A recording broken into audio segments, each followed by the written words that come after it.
What's up, y'all? It's Antoine Winfield Jr., safety for the Tampa Bay Buccaneers. What's up, y'all? This is Jahad Wolf from the New York Giants. What's good, y'all? This is Sterling Shepard. This is Justin Clark. This boy Bryce Super Bowl 42 world champion. Chris Godwin from the Tampa Bay Buccaneers. What's up? This is Saquon Barkley. Dex Lawrence II. Yo, this is Mike Evans with the Tampa Bay Bucks. And we about to go live on Flag on the Play.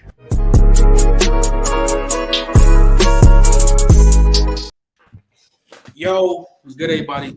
Welcome back. Another episode of Flag on the Play, episode 56. Yeah, you know this boy Trent here is the host. Back with the guys, JJ, Matt, Karen, Young, Donnie, Nigel, Dark Vader, and fucking Josh. How y'all feeling, though, man? How y'all feeling? Feeling great, man. Chill. All right. Two in the book. It's time. It took one week of observing. Just watching week 2 of football. Feel me? It was another great week of football. But I got to give my boy the screen. After last night from ATL Falcons, Kirko Chains. Come on. Put on performance. Come on. So, JJ, you got the flow. Talk your shit. Man. Hey, bro. Talk your shit. I had all that stuff y'all said last week noted, man. I had all that stuff y'all said noted last week. My boy Kirk, I had sent him the messages. I had sent him the $50 super chat that Eagle Nation want to go ahead and send through. I said, bro, look what this man's saying right now. Look what he's saying about you in our franchise. Look what he's saying about the team. I told Drake, I said, bro, they don't respect you out here in these streets, bro. You know what I'm saying? I told Bijan, they saying that you looking like a fraud. And Kyle Pitts, they said it's over with for you, bro. And don't get me started on the defense. Now, guess what? Get what?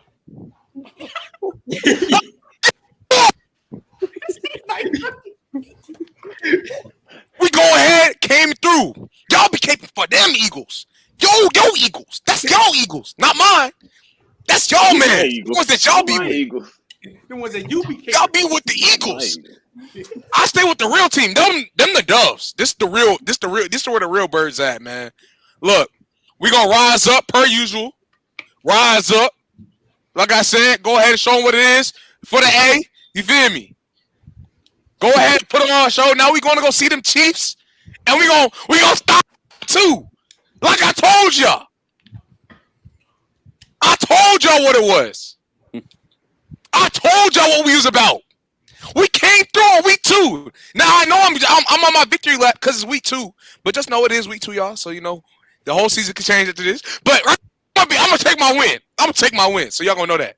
Respect. Let's go. Come on. Come on. Come on. JJ.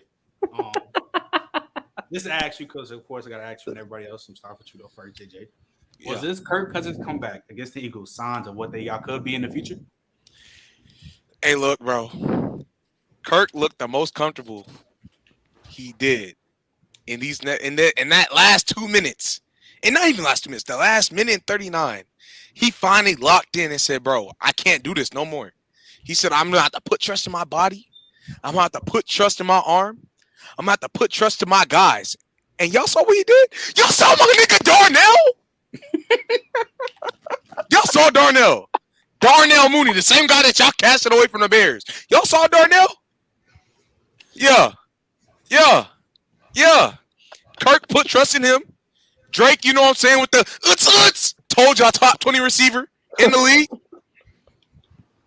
Yeah, that's definitely. If Kirk can keep doing this, bro, come on. Y'all should be scared. The Falcons are a scary team. We're legit. I'm telling you. Man, how you feel about this game and the question I just asked, bro? I mean, I'm not as excited. I wanted both teams to lose, personally. So Hater. That's so real, though. I just don't care. Hater. Wait, Matt, what do you have against the Falcons? You're a Patriots fan. I just don't care for them. I just don't care. Okay. But you know what? If they did start off 0-2, I would start feeling a little bit skeptical because I got what was it? 100, 500? No, it was 100. That the Falcons would finish with a better record than the Raiders, and obviously I don't want to. Oh yeah.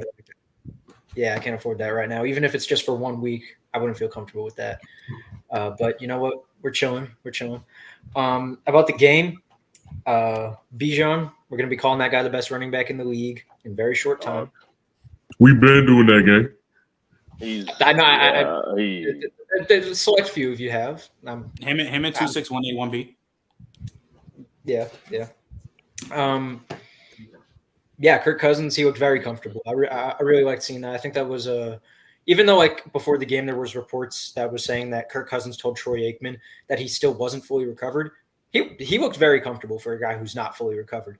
So if this is like 70% of what we're getting out of Kirk Cousins now, imagine down the line this Falcons team could make a deep playoff run. Karen? All I got is 3 words. Kirk ain't limited. They said that last week. They can't run play action. Tall. Said he can only run in shotgun and pistol. Talk to pretty him. fine to me. Talk to him.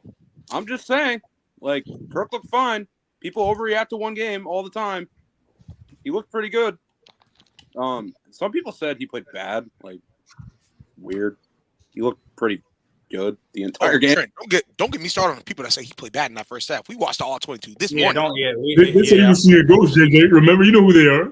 Wait, what? He didn't know what he was saying? Yeah, I'm so fucking sure. I mean, yeah. They definitely need this win because they play the Chiefs next week. But I feel more confident about the Falcons now. Shout out Tyler Algier because he had some pretty tough runs. So, Yeah. Young. Yeah, I mean, Jalen Hurts is on alert. I've been telling y'all a little bit. He might be a Shane Steichen merchant, but like I said, we'll let it see. The Falcons look good. Defense is good.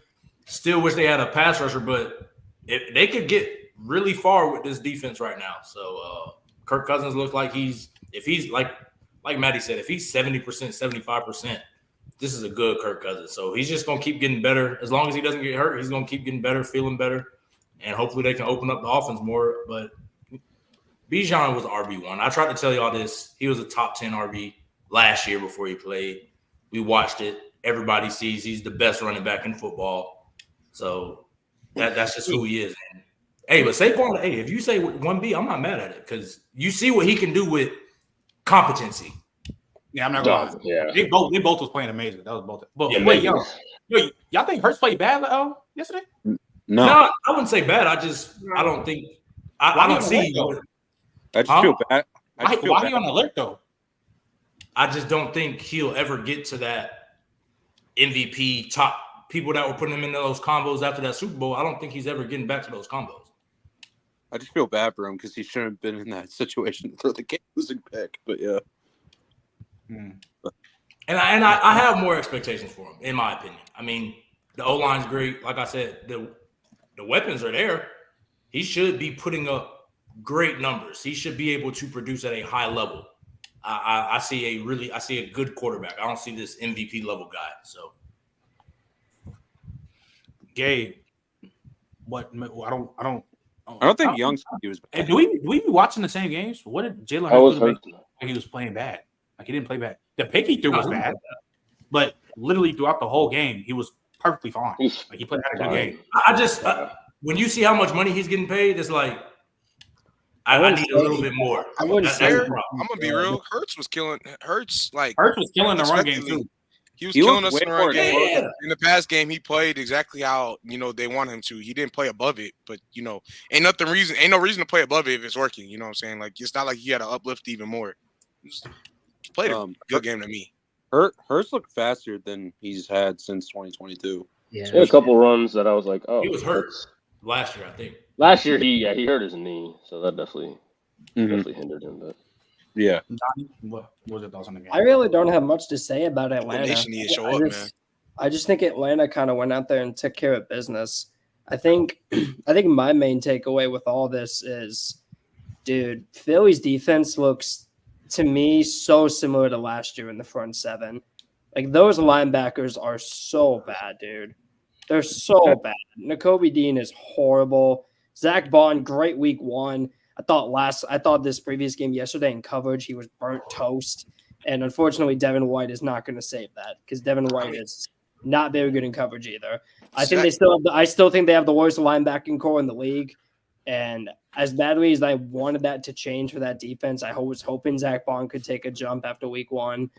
I was never high on Devin White, and he hasn't played, so maybe he can be better than what he was on Tampa towards the end. But that's really all I have to say, dude. This Philly defense, to me, it's not as bad as it was last year because the secondary is healthier, and James Bradbury isn't playing, which is always a good thing. But, dude, it's rough, dude. I don't know if I can look at this team as a high caliber Super Bowl competitor right now when I just look at the Niners and I'm just like, sure, they may have just lost to Minnesota, but when you get CMC back and the offensive line is playing as better than what I was expecting it, I just don't know, man. Like, and you also throw in the fact that, yeah, has Hurts been bad? No, but dude, look at this cast, man. Like, he should be playing better than what he is right now, and he just isn't. So that's my thing. Atlanta went in there and took care of business. That's all I can say. You can say that for took care of business. Bijan's gonna be one of the best running backs in the league. I think the offensive line played a lot better this week as well. Atlanta went in there and took care of business. That's really all I have to say. Look, Donnie, you can't say that for Purdy this week. What's up? I said you can't say that for Purdy this week. You can. Purdy wasn't great, but I would also argue Purdy went up. I would argue a bigger defensive challenge, considering Brian Flores should be a head coach right now, and for some reason he isn't. Bro, I saw them two turnovers. No, I'm not gonna lie. I'm not hearing that. You think the Vikings defense is better than the Falcons? Well, maybe not talent-wise, no, but Brian Flores I would take over Raheem Morris. That's not Raheem Morris calling plays. Either way, whoever's calling the defensive plays, I would take Brian Flores. I don't think the Vikings defense is better than ATL's. I'm not gonna lie. So I don't think he faced the bigger challenge. Talent-wise, the Vikings defense has been playing. I mean, personnel-wise, I agree, but like coaching-wise, it's not in there. The Vikings defense is also playing better right now than I expected. Like, I thought the corners were going to be horrible, and they're not nearly as bad as I thought. If they're not. So. Zach Bond, though, when you like their linebackers in general were not good in coverage last week or this week. So, I mean, respectfully, I think the biggest thing that Zach Bond brought to the table is the fact that he was great in open field tackling. He was great at plugging up holes and all that stuff. And we killed them with the outside zone. We wasn't even running a lot of inside zone. Our outside zone scheme was just insane, and they couldn't keep up with it. And like I said, Nakobe Dean, like, bro, it shows he continues to show his face again in that area of not being able to run fit correctly, not knowing where to be at, bro. So that's all it really is to me. And also, side note, Gabe, chill out. Chill out. Never no clickbait. Mookie is pulling up. He's pulling up a little bit later. It's just a side note. But yeah, we already know what Mookie about to be on. He about to turn this bitch up. But so how you feel about this game, bro, gang? Let's see. The Falcons, first of all. Yeah, Bijan. Y'all have already said everything about Bijan. Bijan looks incredible. Through the first 2 games, he killed us too. He killed the Steelers. They just weren't able to run the ball as much because they were down. But and the O-line clutched up, especially in the second half, like protecting Kirk Cousins. Like that was obviously an issue last week. This week, the interior especially played a lot better, but also on the outside. And then the Eagles, man, it's coaching terrorism. It's so bad. Like I'm surprised nobody's talked about it yet. I don't know if Trent was maybe saving it for later, but the third down, the Saquon drop, everyone's gonna kill Saquon. Saquon's already getting killed over the past 20 hours or however long it's been. The fact that ball is being thrown is just like the dumbest thing in the world to me. The Falcons having no timeouts. Should have prompted them to run the ball and take more time off the clock. I don't understand how that's not a run. And I said in the chat, I was like, that's what they get for being too cute. And that's what a lot of teams are trying to do this right now, and it doesn't make any sense. Like, there was no reason to throw that ball. Even if you kick a field goal, you give them the ball with a minute left, and now it makes it a lot harder for Kirk. Rather than a minute 39, he'd go down 5 plays and score a touchdown. So I mean. Good win by the Falcons, clutch drive by Kirk, but the Eagles sold hard. You can say Saquon sold because he dropped the ball that would have ended the game. That's fine. But the coaching staff, whether it was Sirianni, Kellen Moore, I don't even care who it was. That was just atrocious to me. But good win by the Falcons because they needed it given their schedule coming up. Do-rag? Yeah, when it comes to Falcons, Kirk Cousins, the first half he looked good. I don't know what the scrutiny was about him not playing in the first half. I rewatched it. It looked pretty Kirk Cousins-like. He looks like he's back in form. If he, like Young said, if he's at 70% and he still has ways to move up, his Falcon team is going to be even scarier. Before the season, I had questions about the wide receiver too. If he gets that type of production out of Darnell Mooney consistently, I mean, I think the offense is going to be just damn fine because you got Bijan. Drake London showed up. Pitts really hasn't even had his breakout game yet this year. So the offense will be fine. The defense looks loads better than what it was last year. You got Jesse Bates making plays. You still got Justin Simmons. The pass rush looks a lot better. So the Falcons, this is a dangerous team. And when they start catching steam and building off this type of win, it might get ugly. Hey, scroll up real quick in the chat because I want to respond to Matthew's comment. Matthew. Where Matthew? Wait, what? The Matthew 415. About Zach Robinson? He gave up one bad play, bro. He got cooked one time. Relax yourself. Because no, we gonna get this dive in real quick. Hold on. Which one? You talking about the Matthew Zach Robinson shit? Yeah. Go ahead. No, not that one. Well, he responded to him. Okay, it doesn't matter. He said exactly what I was going to get at. Bro, Zach Robinson, man, Matthew, I'm gonna let you know, Zach Robinson, he did a lot better this week. And respectfully, I think he was really just trying to ease Kirk Cousins' way back in. Now, looking back on last week, right? Because you now have another week to now go compare both weeks. And the fact that we ran a lot more play action, we ran a lot more under center. We ran the ball from under center a lot more, and I had a 70% success rate at that as well, 78%. We were doing a lot of things very well, very well. Not only that, the Zach Robinson has allowed Kirk to be able, Kirk is always going to use his playmakers, but the playmaker that a lot of people kind of were off about, they were talking about why is Raven McLeod getting so many targets, so many blah, blah, blah. Raven McLeod, one, let's be real, guys. Have y'all been watching over the last 2 weeks? He's been getting open. That's just plain and simple. That's what you want. He's getting open. I loved him in Pittsburgh. So if y'all really watching him break down and getting out in and out of his breaks and doing that stuff, he's doing that very well. To be encouraged, I'm being completely honest with y'all.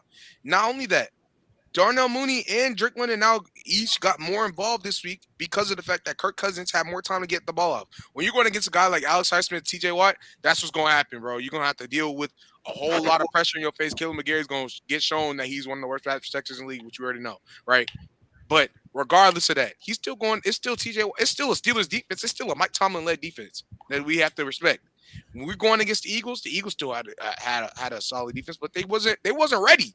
They wasn't ready for what this Falcons team had to go off for them. You know what I'm saying? And like I said, our three receivers, they came up, they showed up, and they showed out. Tyler Algier, he showed up and showed out. We still have one of the best running back duels in the league, which has already been stated by a lot of people, respectfully. And I think a lot of us in this chat already agree with that and on the panel. So I don't care what you're looking at. I don't care about your Jordan Mason stuff or anything. Your guy's on IR. So it's Jordan Mason and friends.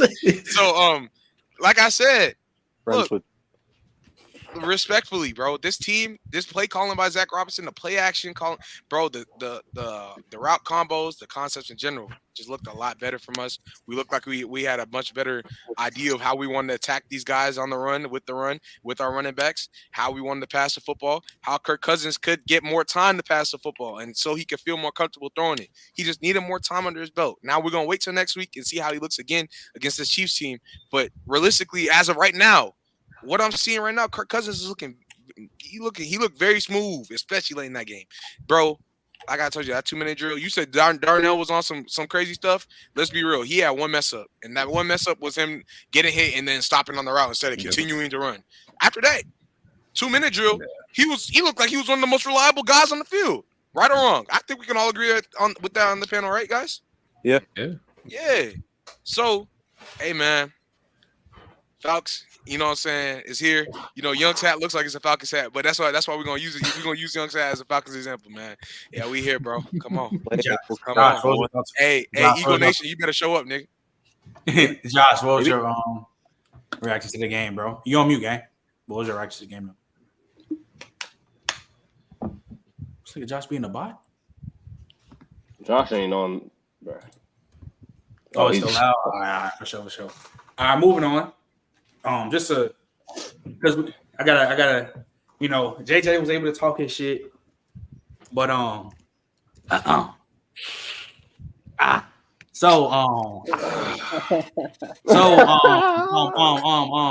Mr. Durag Dave, rough weekend. After the Panthers loss, he's talking about. It's been officially announced that Bryce Young has been benched. So I got to ask you the question because even though you're the Bryce Young guy, I think you could be objective in the situation. Yeah. Is it time to say Bryce Young is a bust? Okay, I'm gonna put it this way: Bryce Young, as far as I'm concerned, when it comes to the Carolina Panthers, I think that ship probably has sailed. Unless Dave Canales gives him back the reins and he just starts popping off late into the year, chances are he's probably packed up and they're looking for a quarterback in the draft. Now, I still believe, maybe Bryce Young goes to a better situation. Maybe one of these gurus, maybe Miami. After we figure out what's up with Tua, the Rams, they still ain't got a young QB, got McVay. So maybe if you get into one of those situations, it could might see a resurgence on a second team. But the bigger picture is this organization is terrible. This might be the worst ran organization in the league right now. David Tepper keeps putting his foot into things. It's not going to change. You overstepped your Frank Wright and drafted Bryce Young. You made Frank Wright the scapegoat, and it obviously seems like Dave Canales ain't trying to go down that road. The leash isn't short with him. He didn't draft Bryce Young, so I feel like he has no problem benching him and just trying to move it on. So it's just it's rough. I got a question for you, Dave. All right. Did you keep that same energy with Zach Wilson? What? About the Jets and what his organization being in hell and shit? You feel me? Did you say that same thing? I get the same grace as Sam Darnold. I guess you said the same thing about Zach Wilson. Yes, I did. Ali told y'all. I told you Sam Darnold could be decent. What? Whoa.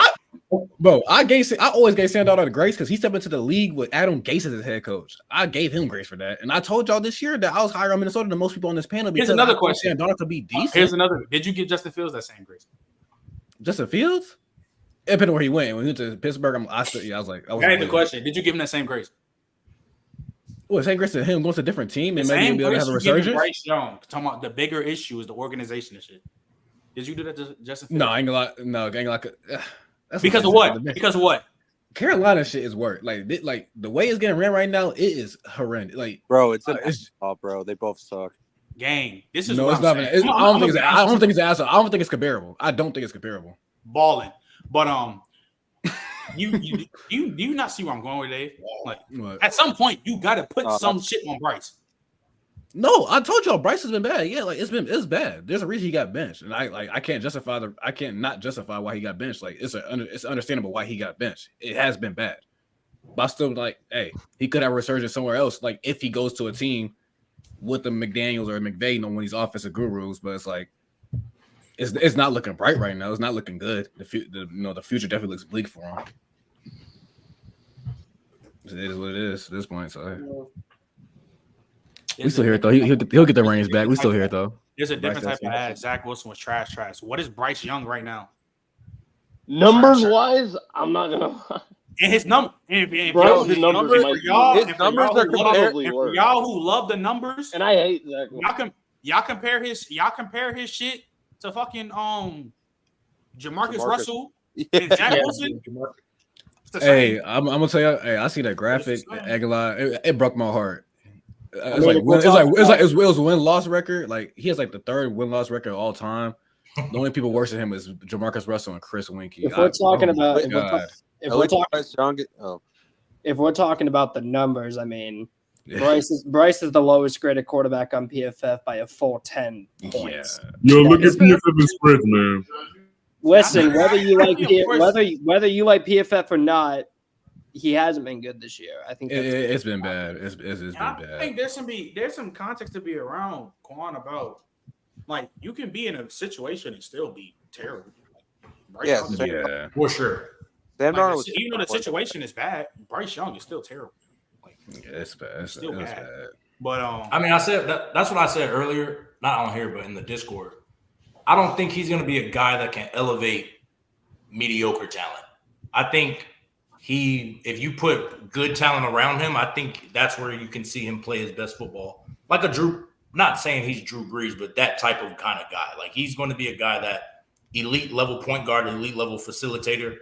But right now, he's not showing that. But I also don't think the guys are really helping him. I don't think the scheme's helping him. So I still believe in him. Point, I don't know if he's going. It's a lot of bad going on. Like if you put Bryce might be a problem right now, but that's definitely still other problems with that team. I do think there's one guy that was trying to help him, and like I said, last game, it kind of like showed it reared his head, like it reared his ugly head again with him not being able to get the ball to him. And even though people keep calling him washed and all this other stuff, I still think he's like a above average wide receiver in this league. And this man, Adam Thielen, has been consistently trying to aid in the development of this man, Bryce Young, and he can't get him the ball. So it's like, what are we really saying? Yes. Nigel, how you feel about this? I was gonna say, I mean, I don't know, bro. Like he. We gotta wait. Oh no, I don't think you have to wait, but I really don't think we have to wait. Hold up. I'm sorry, Nigel. I'm sorry, Nigel. No, you're straight. Oh no, you shouldn't have never pulled up, Eagle Nation. Oh no, you shouldn't have. Nigel, go ahead and finish your statement, bro. Out of the, I guess, narrative around him was that like he was playing like Alabama's team was like not as good as normal Alabama teams are, and that he like elevated them. And it's like Alabama's not great teams are still like some of the best in the country. Like just because he didn't have like Devontae Smith, Jalen Waddle, all these other guys, like he still had like pretty good talent around him. I mean, and so I think people probably made. Yeah, it's logistics on that. It is. It was just him. It was just him, Gibbs, and the Toon Squad just doing it. Yeah. No, I get it. Yes, yeah. But I'm saying like, I know to the rest of college football, like it's still like it's not terrible. Like we can't compare him to like Drake May or like some of these other QBs that have gone into the league. Like he had talent and he elevated it, sure, but like seeing that translate against like real NFL players, like that probably he was probably a bit overrated coming out of the draft. It's tough to say now because people were saying he's better than Stroud. He gets drafted above Stroud. But I don't think it's too late. I mean, I don't think it's too early to call him a bust, but he probably should get another chance somewhere with somebody that might be able to steer him in the right direction. Donnie? I think the question, and I think it's an interesting one for some NFL teams. JJ is making that look. So, JJ, if you want to go ahead and talk, you can. No, you good. You good. I'm letting y'all go because I'm talking to Eagle right now, bro. Oh man.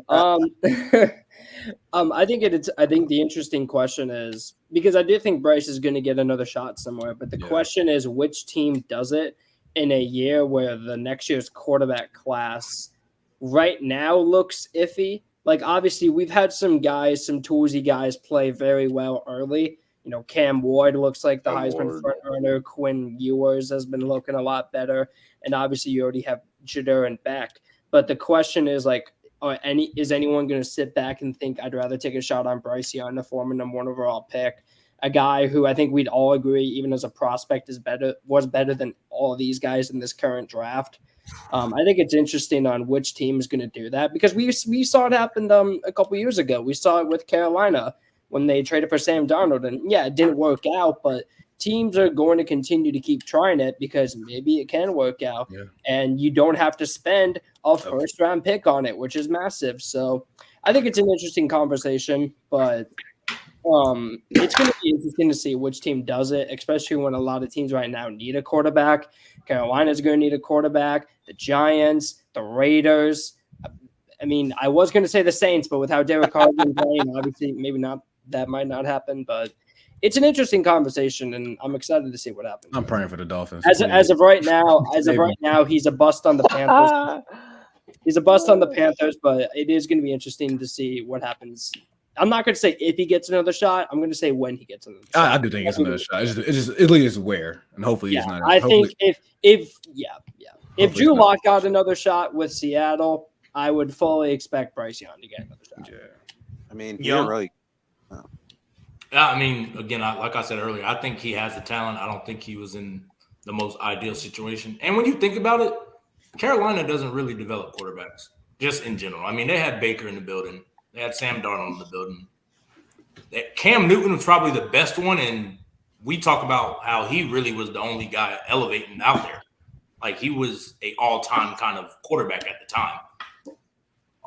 So I don't know. Yeah, like I'm with you, Donnie. He's gonna get another chance for sure. Just because coming out what he was, this is year 2, so he'll have 2 more years and then a potential 5th-year option. So teams will have to weigh that versus if they want to have the 5 years.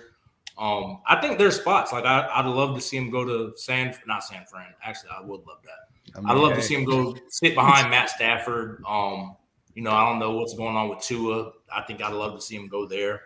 But yeah, it's going to be wait and see. Right now, he's a bust as of now, just because he's horrible. What he's performed in 19, 20 games has been horrible. So. But he might not be a bust if he goes somewhere more ideal for him.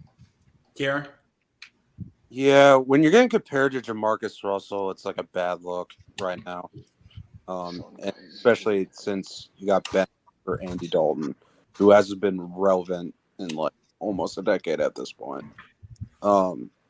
Yeah, he's a bust in Carolina, but as Donnie said, he'll always get a shot because he was the number 1 overall pick, and usually number 1 overall picks like get even more shots. Like hell, like even Ryan Leaf got another shot with Dallas, and he was horrible with the Chargers. So, yeah, yeah. Like, do y'all think he's gonna play again this season?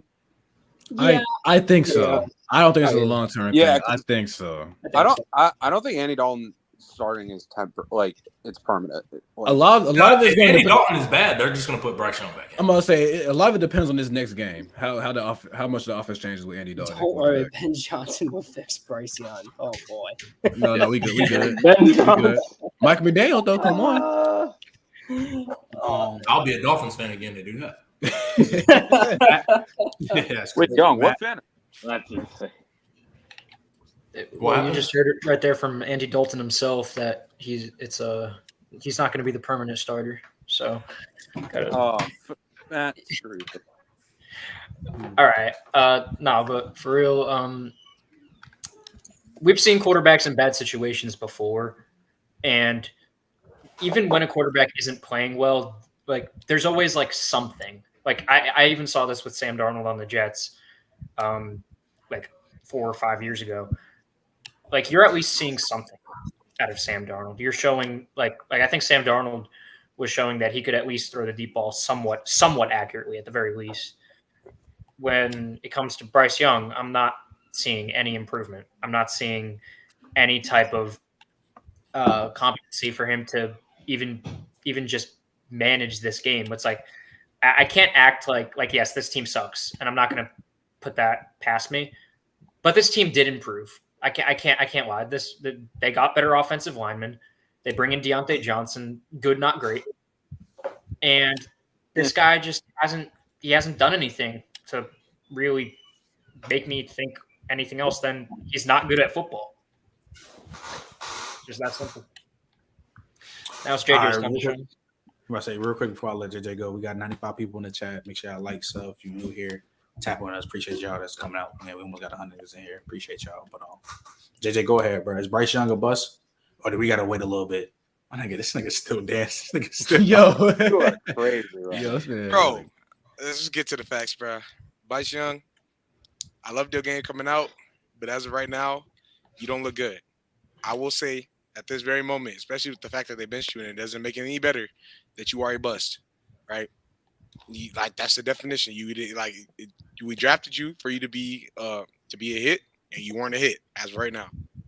So we're gonna move on past that and talk about what Bryce has to do to improve. And not only that, how can this organization improve, right? This organization went and drafted a wide receiver in the first round. As of right now, it's been 2 weeks, so we're gonna give him time, but he has not been utilized or been a staple in his offense whatsoever. Your running back that you drafted in the second round, still dealing with injury. We won't be seeing him for another 2 weeks? 4 weeks?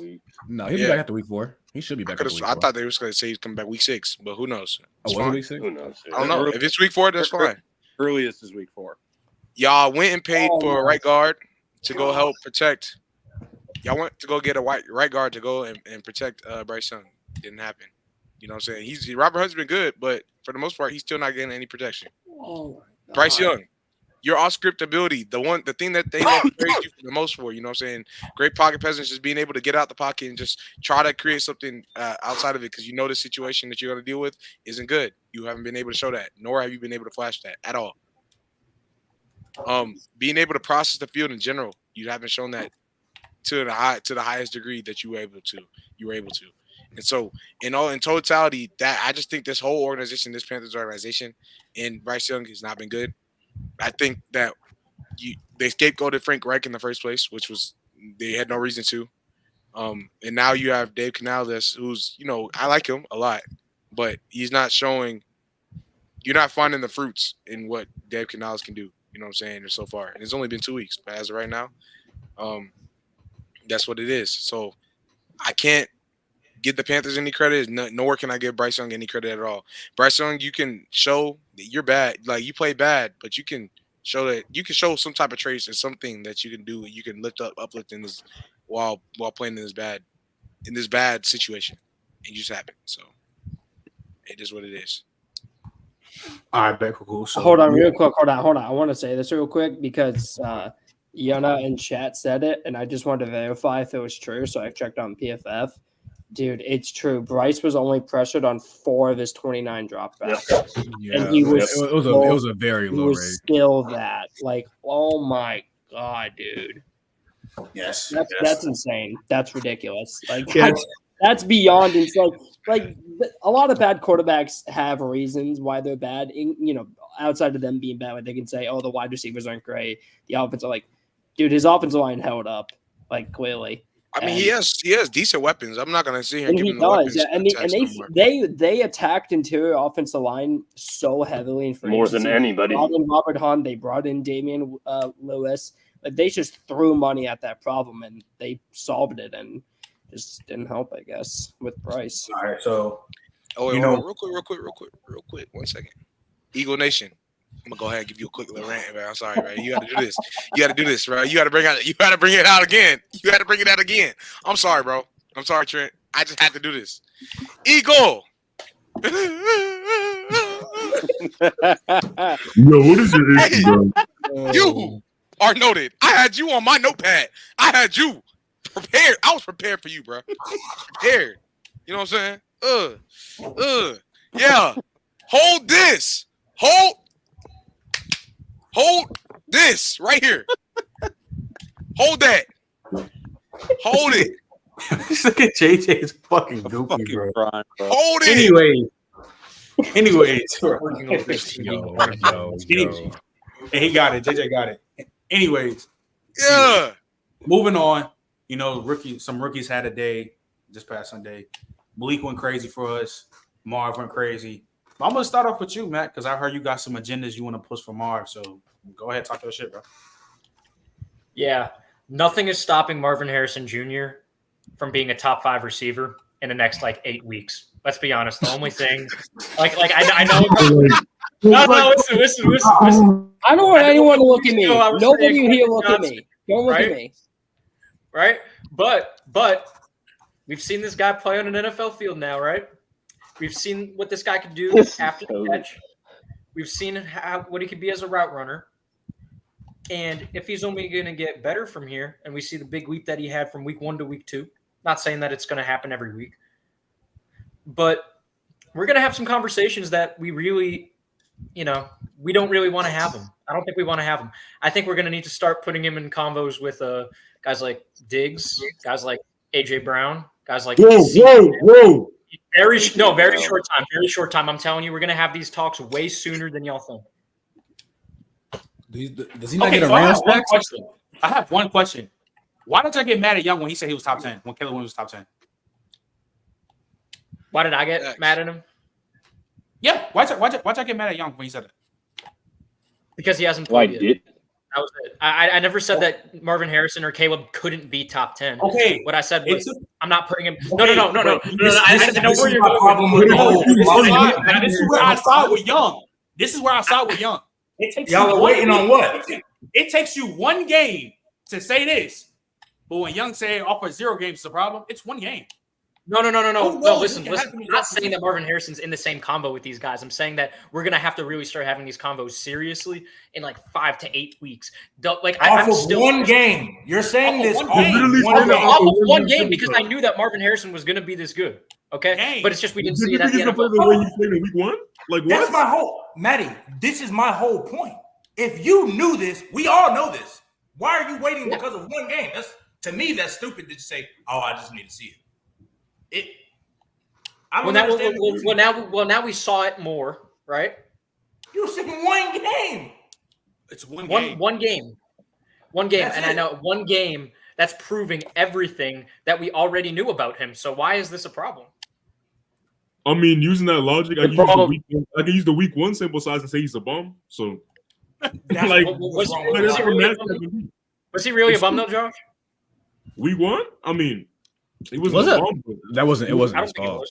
was. He wasn't great. He wasn't great.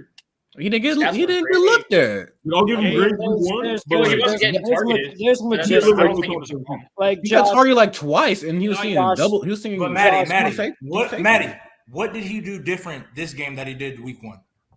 Nothing. This is exactly. Why didn't you come out last week and say he could be top 5 after 8 weeks? Because everybody would have called me crazy. I think now it is a better time, okay? Because stats. now he It's has really- he no. You understand that now he has the Yeah. stats. Everybody loves stats, right? Everybody loves stats. I don't, but everybody else does. Now is just a better time for me to come forward and say this guy is going to be top 5 in very short time. It's kind of a people pleaser, and you know what?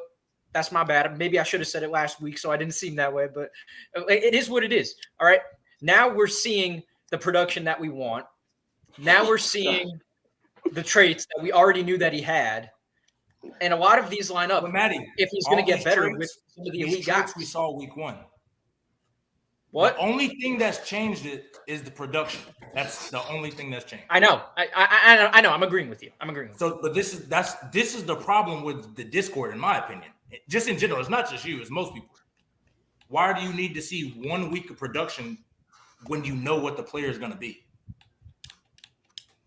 These are generational type guys. I'm not doing it because of production. I wasn't just saying anybody. Like, we're not going to go out here and say, I don't know, whoever got drafted in the 4th round is going to be a top 10 guy. We're talking about guys who are generational talents.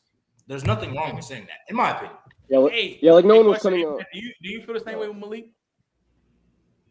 What you say? I mean, I had Malik top 15, top 20. I said, do you feel the same way with Malik?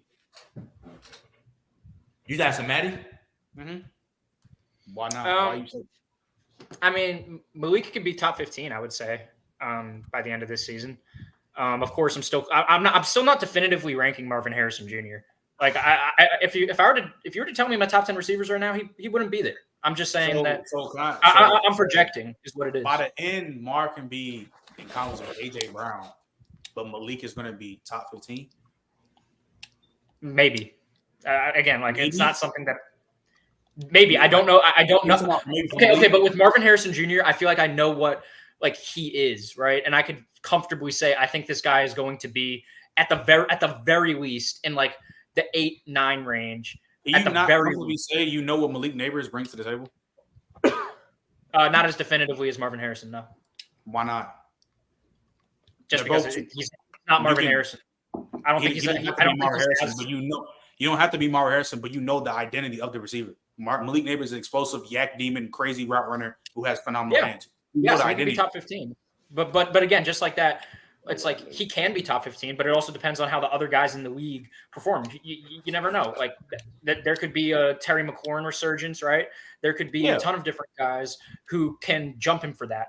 And even if Malik Neighbors ends up being like the 6th, 17th, 18th, I don't think that means that he would have been disappointing me. Me personally, I just think that I don't know how Marv is just automatically be jumping up in these conversations like the CDs and AJs. But, you know, if Malik do the same thing, damn near relative, he wouldn't be like, feel me, close to that. Because I'm not gonna lie, we know Malik clears. I mean, we know Marv clears Malik as a prospect in college.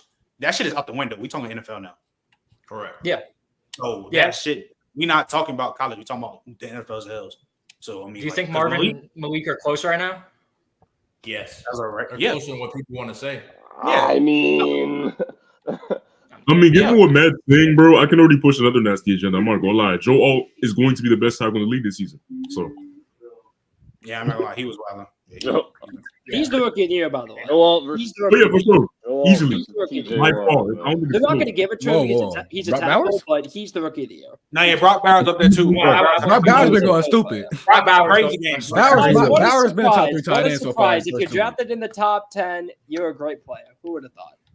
Who would have thought? So TJ Watt's not a good player? Okay. Okay. Alex No. Well, I mean, hey, listen, if Joel locks him I had to down, ask you that just because you know you wanted to push this. I'm gonna Yeah. start with Young. I'm gonna start with Young because of course Sunday Night Football, Texans Bears. You know I've been on the Caleb train. Young, of course, got Caleb top 10 right now as we speak. Ain't been looking too good right now. First 2 games at all, like nowhere near all. He's been playing bad. Plus the team ain't been looking good. Shout out to the defense though, because they've been playing like tower. But phone ringing. But what's his name? Change your ringtone, gang. Do you think Young? Do you think that we set too high of expectations for Caleb Williams coming into the season? Or we got to wait to say that? No, I mean, I know I set high expectations for saying he's top 10, but that's what I think he can do. So if people want to say that's too high based off of these games, sure. But to me, he's that guy. I don't know what people want. He hasn't shown it. This last game, people they get too hyped on what really happened. Early in the game, when they were just rushing for a normal pass rush, he was getting the ball out, efficient, making the right reads. When the Texans, D'Amico Ryan's being a great coach, all right, let's start heating him up. Let's start blitzing him, see if he can make reads with the blitz. That's where he started to struggle. Not to mention his O-line is Al-Qaeda. They can't pick up a simple stunt. They can't pick up twists. So that speeds him up. Not making an excuse for him because he had some bad throws. He threw into triple coverage after he was blitzed, got out of the sack, and tried to make a play. Yeah, and that's people don't want to talk about it either. DJ Moore was all game. Derek Stingley had him in jail the whole game. And he was out there complaining like, man, I can't get a good pass. You're not getting the good passes because they were going to get picked if they were good passes, to be honest with you. So no excuses for Caleb, though. He has to play better. The defense is playing lights out. I think both of those defenses were lights out. But yeah, I mean, but the Chicago Bears have a top defense in the league. The Titans have a really good defense. That's the 2 defenses he's seen his rookie year. It's going to get easier, I think, as the schedule goes on. I think they play the Colts. That secondary is barbecue chicken. Up front, they're good. That secondary. I mean, no DeForest Buckner for 4 weeks too. So. Yeah. So we're gonna see. I mean, what I'm telling people, I'm not gonna get moved by 2 games, to be honest, because I had the man top 10 without any games. Why would I just jump ship after 2? Why would I make drastic movements? It's pointless. So that's how I feel about it. JJ. Let me just start with this. I think that Texas defense is actually really, really good. I think we all already said that. One thing I like, though, is out of these first 2 weeks is how Kamara Lassiter has played, man. Kamara Lassiter has definitely stepped it up to what they need him to be. I think that they could be – if he could play like this for just a majority or a vast majority of the season or near the whole season, bro, they're going to be they're going to be like one of the best corner duos in the league, right? They already are. I mean, I'm out for 2 weeks, sure, but like I'm just saying in general, like if they could keep on playing like this, bro, yeah, I love that junk a lot. I love the defense in general. I think Caleb definitely needs to play better, and like Young said, he did hit the nail on the head. I remember literally we was in Discord watching the game, bro. And when we were watching it, we was like, bro, Caleb was playing well. You know what I'm saying? In this first half, you know, nobody had no real true gripes with him. You know, he missed a couple passes, but once again, rookie stumbles, like I expected at least.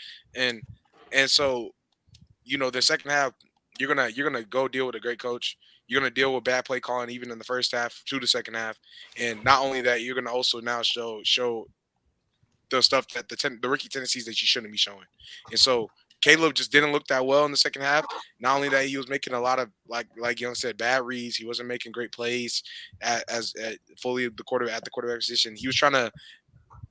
It's good to extend plays, but I don't think the route that he was going with it when it came to extending plays, I didn't like it.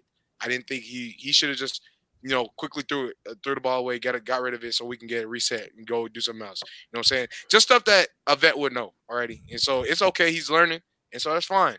He'll definitely get in the smooth roll that I think he's gonna be able to. And he's gonna be able to just start knocking stuff out, knocking it out, getting in there. And so if he gets in that groove, man, they're gonna be a really nice offense. They were missing Keenan Allen too, which I think kind of does hinder, how good that offense can really be, honestly, because when you have all three of them guys out there, it's different from them just having DJ Moore and Rome. And Rome is an unproven guy. I think that receiving core is great, elite, dang near. But when you miss one of your trio, you know what I'm saying, it kind of already knocks you down a peg. So respectfully, that could have helped them too. And so I think that's really all I got to say about them. I also think their interior of their offensive line has always been bad ever since Justin Fields, and it's still the same thing. Even actually ever since Mitch Trubisky, it's still the same thing. So go even further, bro. Karen, it is what it is. Sorry, what was the question? Like, what was the actual I said, question? was the expectation on Caleb too high, or it's too early to say that yet? I will say this about Caleb, like, I don't give it high expectations for rookies. If they suck, they suck. I really give them high expectations to year 2 or 3. But he has not played good. I will say this though, he escaped so many sacks. He got sacked 7 times against the Texans.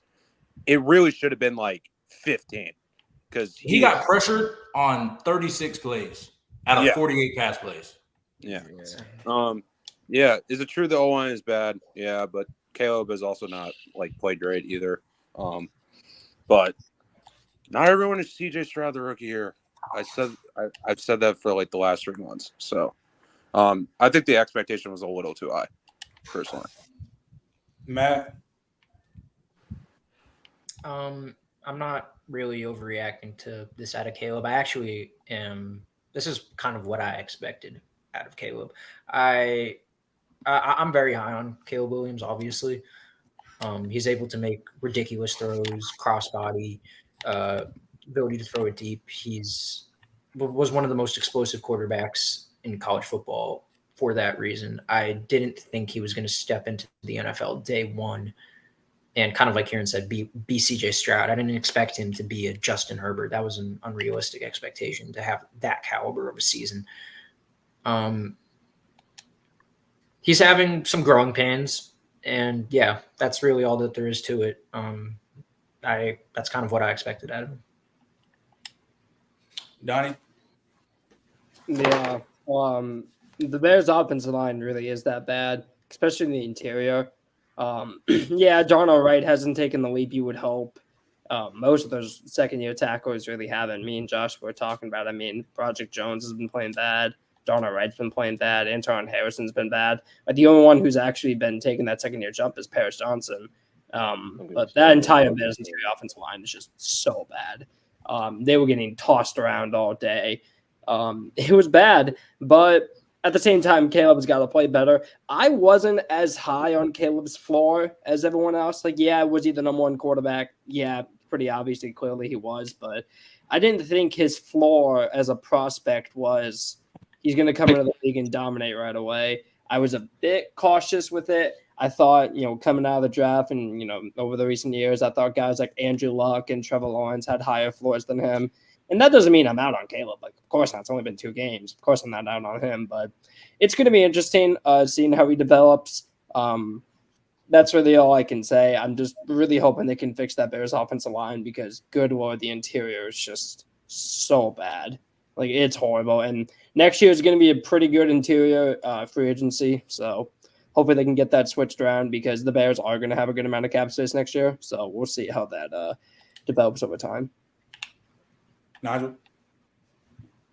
Caleb, I mean, I thought he would be better, but this isn't sort of like what Maddie said. This isn't super shocking to me. The first game was probably worse than this game. I feel like this game, I thought he actually I thought he made some was atrocious. This game, you saw some stuff that you're okay, this is Caleb. This is why this is why he got drafted number 1 and why he's called generational.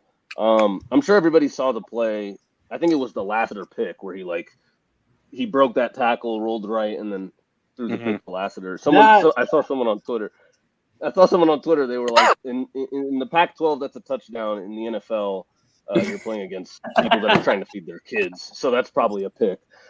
And that's kind of just what it is. Like, Caleb is used to doing, some of the stuff that gets him rewarded in college because the defenses just aren't as good, and he's the most talented guy on the field. I think it was Collinsworth. I think it was Collinsworth. He's like, this is like one of the few times that he's not the most talented guy on the field. So it's going to be an adjustment, especially very early in the season. I'm sure by like November, certainly December, he's going to know what he can and can't get away with, and he'll be able to balance that a little bit better. But not a huge shock. I'm not super worried. I still see the things that made Caleb.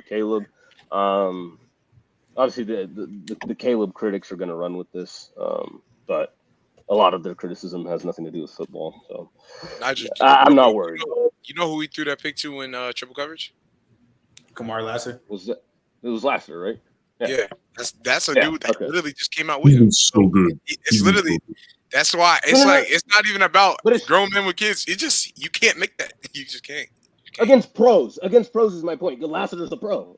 I know he's a rookie, but he's a pro. Like he's one of them. That's my point. In my eyes, y'all on the same footing, equal footing, and you just he's already ahead of you in terms of what are we lying for? Yeah, that's not true. That's not true. That's not true. No, we're not watching this. No. Bryce Young has been the worst justify the opinion, Yangi. That doesn't justify the opinion. It does not. Like just because you a team or something, that come on, bro. Come on. Let's be for real. But Josh. Yeah, obviously Caleb Williams has been a little bit underwhelming. I mean, I kind of expected this, like the learning curve from college football to the NFL. Like it's a huge jump, and like I think he needs to do better with his post snap adjustments. Like again, it's his second start ever, so like it's gonna come over time. And I know a lot of people are talking about people had concerns with him playing in structure in college. I mean, to me, it wasn't as big as a concern that people make it out to be. Like especially if you watch that Notre Dame game, he's playing really well in structure, but like. Otherwise, I think just give Caleb time. It's gonna be better. So, not a huge concern. Durant. Yeah, I'm not too concerned. The first game, the first game was Tennessee. That was a lot of Caleb Williams being bad. This game, I'm looking more at the other pieces. DJ Moore, you're in the box. The interior old line was horrible, atrocious. That many pressures on 36 pressures on 44 dropbacks. Yeah, that's unexcusable. Not good. Not good. So I can't even fault Caleb. I think he did pretty damn good for what he had to work with as a rookie. First primetime game in the NFL. So yeah, I'm not gonna harp on too much for this game. I still think he's gonna ball out rest of the year. So shout out the Bears defense. They played really. Yeah, Bears defense. Yeah, that's what's keeping this team alive for sure. Because that defense has been top 5 defense so far. All right, that cool. Moving on. I'm sorry what you do, Rag. Tua just got put on injury reserve. We seen the concussion he had on Thursday night. Praise to Tua. But what do you feel is the best course of action regarding Tua in the future of the Miami Dolphins? Yeah, this is a tough conversation just in general because obviously we don't want to see the brother not be able to play football because of this. But if it comes down to it and the doctor says it's the best interest to retire, he should retire. But at the end of the day, this is something Tua has to decide for himself. And then I know something with the contract clause, like he might have to keep if he doesn't keep playing. I think he loses some of the guaranteed money he has on the contract, something like that. So I know it's going to play a big factor into what he does, but it's a time will tell type of thing. So when it comes back around to when he's off the IR and he gets cleared by the medical team, then we'll just know more about then. Josh, you on mute again? You muted. Yo, Josh, bro. You are on mute, brother. Josh, you are on mute. I think he's. Yes, bro, you are. You are on mute, bro. Anyway, Najee, go ahead, bro. Golly. Yes, man. Damn. We were talking about Tua, right? Yeah. And what do you think they should do? Yeah. What they should. I mean, that's just tough. Like. You have the year. It's a tough situation. Like you have last year where he doesn't go through really anything, and he's able to, stay healthy the whole year. It's hard to think that that's like not an anomaly, just because like every year he's gotten either a concussion. He had the hip injury in college. He had the I forget what it was the first 2 years, but he missed like significant time in those years too. Yeah, the ankle Like injury as well in college. the ankle, yeah, and then So if I'm Tua, I'm probably saying deuces. I don't know. That's a tough situation to be. Like 4 concussions in a 3-year span. Like that doesn't It's not happen. good. And it's not based good. on. It's not good, and it's based on like his instincts, sort of. Like, because some of this, like the way he's getting these concussions is kind of like insane. Like the last one he just had when he ran into Diving head Damar first. Hamlin. It's like, what are you doing? Like and apparently he had the training over the off season, right? To like be better at protecting himself, sliding, all this other stuff. And then week 2, that doesn't really click. Like his instincts kicked in, and he tries to, run into Damar Hamlin, and things go awry. So I don't know. If I'm Tua, that might be it for me, especially given that guaranteed money. But yeah, it's tough. It's a tough decision. Let me see. Josh. Is it working? Yeah, you good now. Now go ahead, bro. All right. So, question was about Tua, correct? Yeah. Course of action. Naturally, I would say he should retire, but like I don't know. Oh boy, they should just continue playing because that's what he wants to do, and he wants to be back by week 8. So just stick to that course of action, I guess. Just be careful. They need to wear the Guardian cap. Do it. Matt, we're gonna get to you because we talking about the Tua situation right now. But Matt, go ahead, bro. What's your thoughts? Yeah, I obviously think Tua should retire. I mean, not touched upon it. Like some of these concussions are like Tua's fault, and it just is what it is at that point. Yeah, you've had 5 concussions in the past 5-6 years. Like that at this point, like football, I don't think would be a very healthy choice for Tua, and it sucks because he just got the extension. I don't know what the terms are in that contract, if that would void the money if he were to retire. You get some of it. He gets like $104 million, so I guess it's a good deal if he retired. So yeah, okay, so he'd still get paid, but still, like, he's still young. He's still got time, and or he should have time, but I just don't think he does. I think he should retire. Karen? Yeah, Tua needs to retire. 5 concussions, like in 5 years. Like, yeah, he had one in Alabama that everyone just forgets because gotten so many in the NFL, especially in the last 2 years. And I said it before, we've seen the effects of like concussions throughout like other players, and some of them are kind of messed up right now. And the one thing that Tua has going for him is that he's 26 years old, and like we don't want, like Brett Favre said, like he's had so many concussions he can't even remember like half the things he's saying. So I personally would retire if I was Tua. So. Health is wealth. Yeah. Donnie? Tua, you got an amazing family. You got an awesome wife. You have a newborn daughter, if I recall, who is either 1 or 2 years old. Don't throw that away just for football, man. Just retire. Take the money while you have it. I know it sucks, trust me, and it's probably hard. Unfortunately, I don't really know what that position is like, but what I do know is that family comes first, and I don't think you should throw that away. JJ? I agree with dang near everything. I agree with everything everyone on this panel said. I 100% believe that Tua should take care of himself. They say he should come back in 4 weeks. I say you sit out even longer, honestly, bro. You know what I'm saying? He's getting with neurologists right now. That's outside of the team's care. So, when it comes to anything with the brain and how many times you can impact your brain, it's scary. You shouldn't want to impact your brain as much as the least amount of possible. You don't want to impact your brain at all, bro. So, just the whole ability, if you want to keep your health up, trying to remain vigilant. You have a family, like Donnie said. You have not only you're now a new immediate family that you've now created, but your family, your parents, your siblings that also all care about you too. And so getting concussions affecting your brain like that can affect you for your whole life, bro.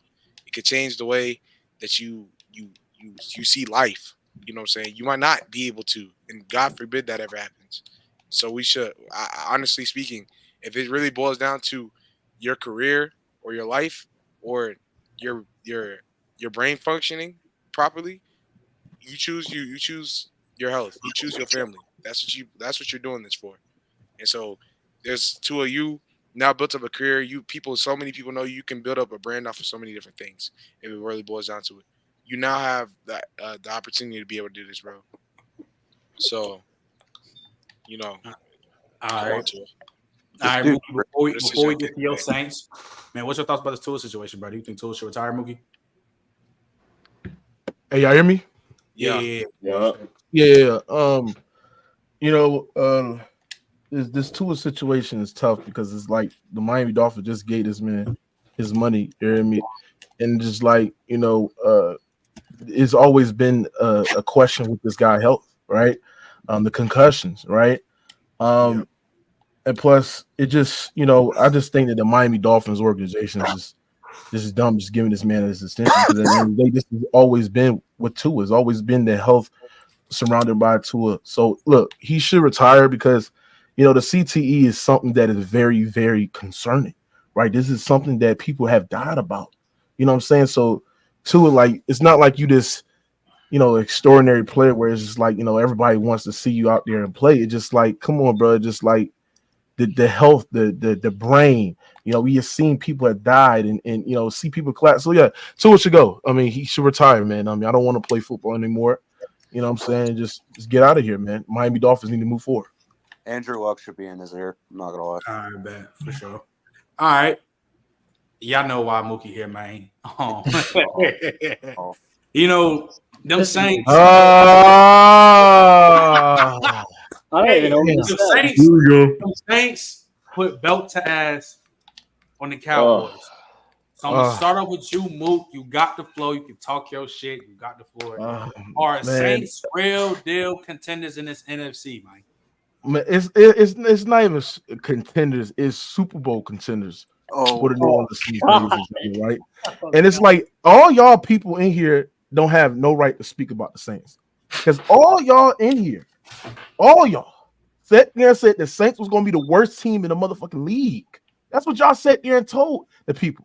People said the Saints was trash. They should blow it up, right? They sat there and said the Saints is going to be the worst in the division, right? Donnie sat there and said the Saints going to be one of the worst teams in the league. They even sat there and said the Panthers got better than the Saints, right? So when you think about all of that, we're looking at Derek Carr, Clint Kubiak, this new invented offensive line, and this elite level defense that been elite for over the last couple of seasons since Drew Brees was in his inner years of his prime. So the fact that y'all sat there and said the Saints was going to be the worst team in the league, and the Saints was not going to compete and win for their division when the Saints were a top 10 offense last year, even when we had one of the worst coordinators in football sports, right?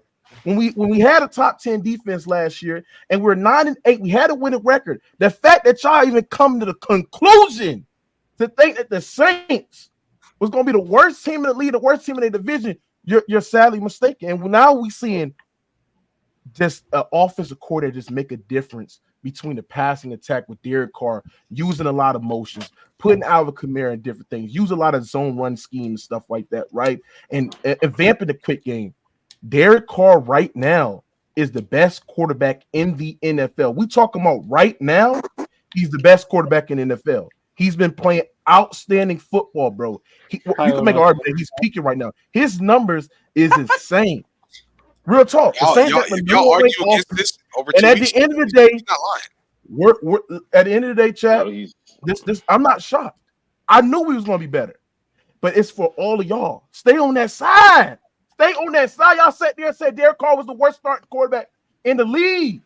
Y'all sat there and said Derek Carr was not that good. Y'all sat there and said Derek Carr was trash.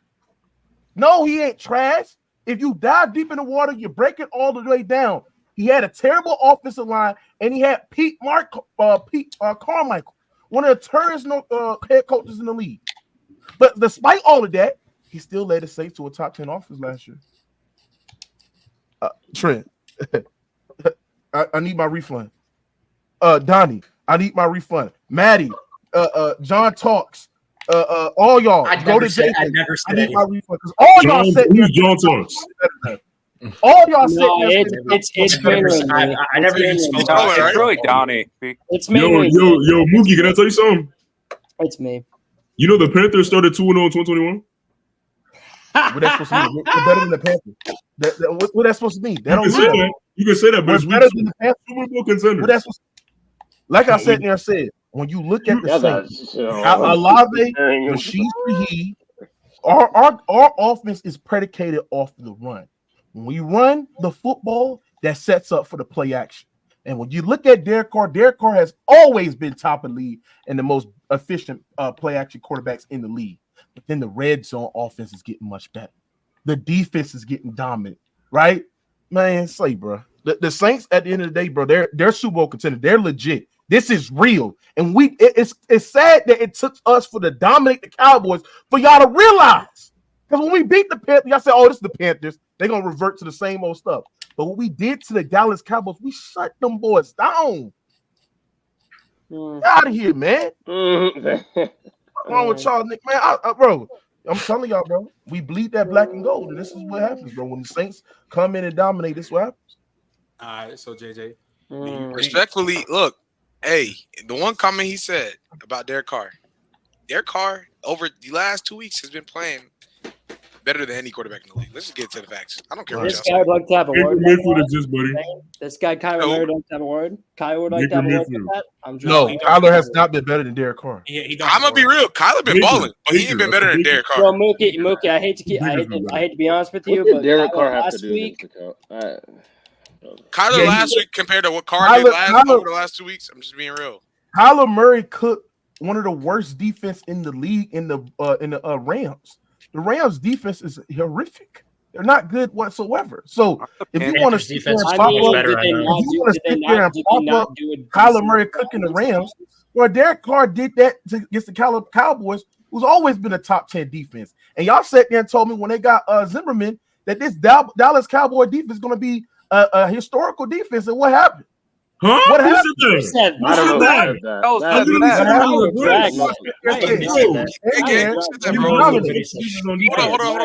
on, y'all. Flag. Who pulled that out? Mooka, who said that? There's a lot of Cowboy fans. A lot of people that sat there. A lot of people sat there and said that the Cowboys are going to be a great defense. Look what they did to Deshaun Watson. So everybody had the Cowboys beat the Saints. I was the only person that sat there and said the Saints is going to beat the Dallas Cowboys. And what happened? We came in there, we dominated, we ran the football down their throats. We did our schemes was just so unbelievable. Just the way that we were sending an extra blocker to Michael Parsons and motion them out. Then Alvin Kamara, we were just literally double teaming him. Carr was getting the ball out quick. Just Clint Kubiak, man. That's my guy right there. That's my guy. So yeah, back to what I was saying. Hey, like I said, I do agree with most of the stuff that Mookie was saying. Clint Kubiak, bro, he's been drawing up some crazy plays. I told y'all Kamara was better than Kyron Williams. Maddie, that's directed at you. You know what I'm saying? Keep it going. Oh, and that's actually directed at you too, Nigel. And Josh, you my dog, but that's at you too. Yeah, okay. So I mean, to be fair, I said the same tier, bro. I didn't say it was a gap. So it is what it is, but he's better, and they're not the same tier. Let's keep it pushing. That Saints offense, though, I gotta give y'all credit, man. You know what I'm saying? Derek Carr, boy, he looking like the God Carr again, man. Just being real. Like, you know what I'm saying? It's been 2 weeks. I love the way the Saints offense is playing. You know, they still the Aints, but you know, it is what it is. When we play them boys, they're gonna get a real taste. Hold on. Who your team is? You a Falcons fan? Hold on. Who your team is, sir? A-Town down. Oh, you a Falcons fan? A-Town you got Kirk Cousins, boy. What you talking about? Who not even Yo, what you talking about? Y'all went life and death with the Eagles, bro. What you talking about? Life and death with the Eagles, bro. Y'all are about to next week. Bro, you y'all went life and death with the Eagles. So what y'all about to go do with the Eagles? Die. They ain't gonna live. Ain't gonna be no life or death. You ain't got nothing to say. If the Eagles can't stop the run with the Falcons, what the hell do you think the Saints gonna do? Is Alvin Kamara, Bijan Robinson? Is Alvin Kamara Bijan Robinson? Bijan. Yes. Does the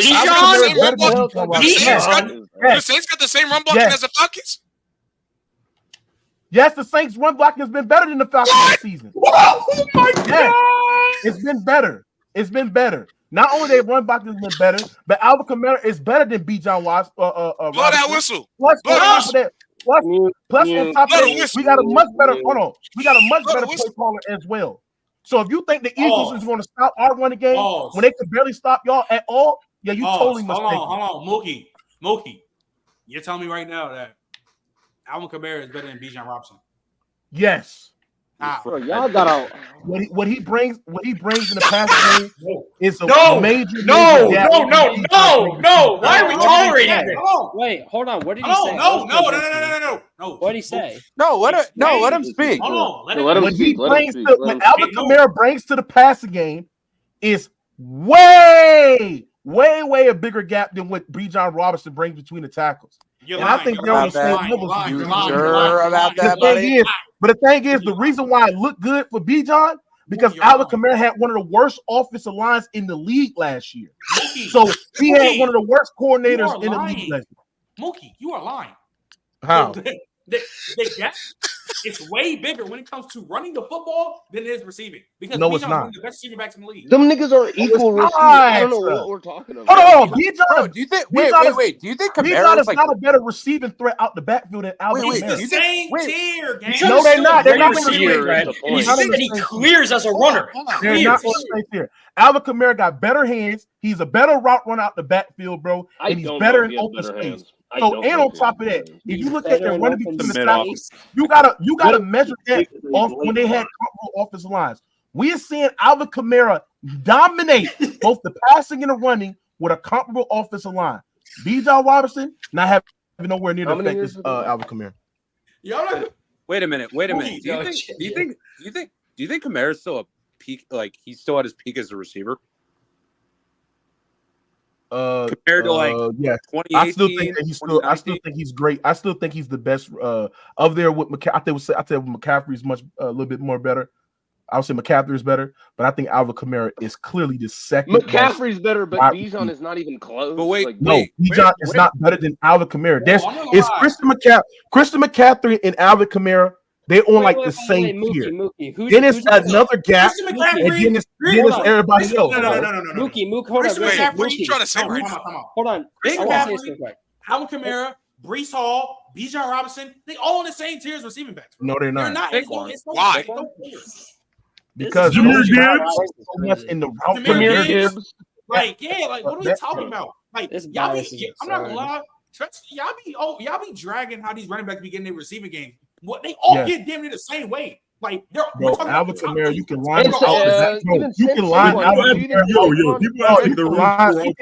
Bro, Alvin Kamara is so great of a route running back. You can line this nigga out receiver, and he can still provide. So can Brees. No, they're not. No, they're not better than Alvin Kamara. Yo, get the all 22 out. No, AK, bro, Alvin Kamara is better than Bijan. I'm sorry, he just better. I'm gonna be honest with you, Mookie. This is Hey Mookie, can I ask you something real quick? Can I ask you something real quick? If Alvin Kamara played for the Falcons and Bijan played for the Saints, would you still be saying this? Cook. Repeat that again. If Alvin Kamara was on the Saints and Bijan was on, I'm sorry. If Alvin Kamara was on the Falcons and Bijan was on the Saints, would you still be saying this? Yes. Wait, Mookie. Wait. I want to ask him something. Why you always lying? I want to ask him. And then if we look at, we better. Who's better after contact? It's Alvin Kamara. Alvin Kamara has much balance. The footwork between Alvin Kamara is better than Bijan. I'm just sorry. Kamara, you are fine. Hold on. Let me ask you something. Hold on. How long Bijan Robinson been in the league? It doesn't matter. This is his second year. So this is the thing. Alvin Kamara has done this longer, and he's been more consistent outside of his year last year. Austin Eckler? What kind of point is that? Austin Eckler's done it longer too. When he was in the worst situation of any football player for the running back in the league, he didn't enjoy the game of playing football because Pete Carmichael took his joy away. Let's get to the facts. I'm going to tell you this right now. Okay. Alvin Kamara, as a runner, is not better than Bijan. You can talk about Alvin Kamara's contact balance, all this stuff. Alvin Kamara has lost burst at the backfield. He is not the same. He is not the same dude when it comes to the contact balance. Him and Bijan, same tier. It is what it is. Alvin Kamara is not the same dude that just used to bounce off of tackles for after 15 people was trying to take him down. It's not the same guy. Just be real. It is what it is. Alvin Kamara does not have the same vision as Bijan Robinson, nor does he have the same elusiveness as Bijan Robinson. He does. Get to the facts. No, he doesn't. No, he doesn't. It just is what it is. Bro, Alvin Kamara has the same vision as Bijan. You can make an argument that Alvin Kamara's vision is better, but the thing is that when Alvin Kamara is running through the gap, you can let him have that, and it still isn't close. If Alvin Kamara is running a gap through our offensive line, right? If the gap is not open for Alvin Kamara to get down here when he's making the right read to run through the gap, like it's all predicated off the line. I think Alvin Kamara can still do that. You just proved JJ's point. Like the run blocking is not better than. No. I'm talking about last year. The Falcons had a better run blocking than the Saints last year. They had a better O-line than the Saints. Okay, that's true. That's why Alvin Kamara. Through 2 weeks, the only reason the line looks so good is because they played the Panthers. The Saints got a top 3 run blocking offense in the league. Offensive line in the league. The Falcons like 12th week 4. I'm trying to see who they. But yeah, like I said, man, it's about y'all showing respect to Alvin Kamara. I'm gonna be real, like no bullshit. Mookie, you and the Saints community have a real problem with overrating y'all players. You doing it right now with Alvin Kamara. Y'all did it with Michael Thomas because we really want to get down into the facts about Michael Thomas. Y'all overrated the fuck out when he was considered the best receiver in the league. He wasn't even better than Tyreek Hill. He damn near wasn't even top 5. Yes, he was. We get facts about that. He was. We get facts about that right now. Hold on. Michael Thomas at his peak was easily the best wide receiver in the game. He wasn't even better than that. I would go as far as to sit there and say. I would go as far as to sit there and say. He has a top 10 peak wide receiver all time. Michael Thomas. JJ. Did the NFL begin 6 years ago? What are we doing? Listen. Michael Thomas. Huh? And JJ, this is why I say Michael Thomas peak. Michael Thomas peak in 2019 was top 10. Hold on. He led the league. Hold on. I'm gonna tell you. Hold on, bro. Hold on. It was top 10. He had a top 10. Let me get it off. He had a top 10 season that year. He persuaded elite level technician, route running. He had the best hands that we ever seen in the history of the game. His route running. Wait. You're telling me right now. You're telling me right now he has better hands. Hold on. You telling me he had better hands than DeAndre Hopkins? He didn't even have the best hands that year. Yes, he did. You have no idea how good DeAndre Hopkins is.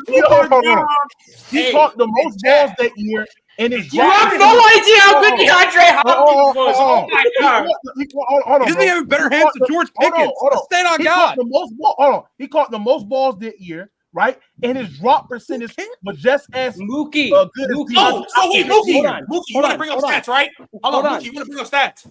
Hey, you know the year before, all of D-Hop's, he didn't have a drop, and D-Hop had. DeAndre Hopkins holds the NFL record for most catches in a season without a drop. So and Michael Thomas 2019 was better than and a degree of difficulty for D-Hop. Okay, so let's get down to the facts. With an in-breaking route, nobody. Let's get down to the facts. Hold on, y'all. Let's get down to the facts. So, Mookie, do you think peak Michael Thomas better than peak Tyreek Hill? What's Tyreek Hill's peak? Last year. Oh, no. I got it. Whatever peak you can say Dolphins right now. Do you think Michael Thomas right now is better than peak Tyreek Hill? as a pure wide receiver, yes. Was that even? Wait, I value. wait.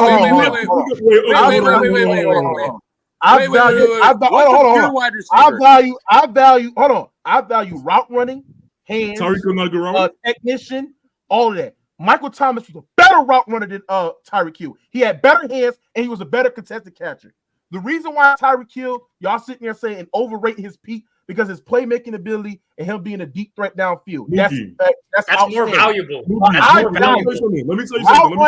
That's literally more valuable. Physical play and Michael Thomas' ability to line in the slot and outside. He was So did had Reed. a top season a year. Reed is literally better than the slot. He does that all the Yeah, time. but Tyreek Hill does not have better hands, and he's not a better route runner than Michael Thomas. No. Let me get through this entire point. Wait. Let Josh get to the facts. Let Josh get to the facts. Hold on. And then off the press and off the release, Tyreek Hill relies on speed. Michael Thomas relies on physical play, hand fighting, and be able And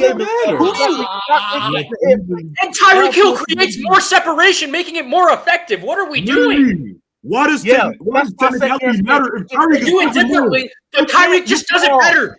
You can't jail Michael Thomas in the press. You can do that with Tyreek like that You can't jail Tyreek Hill.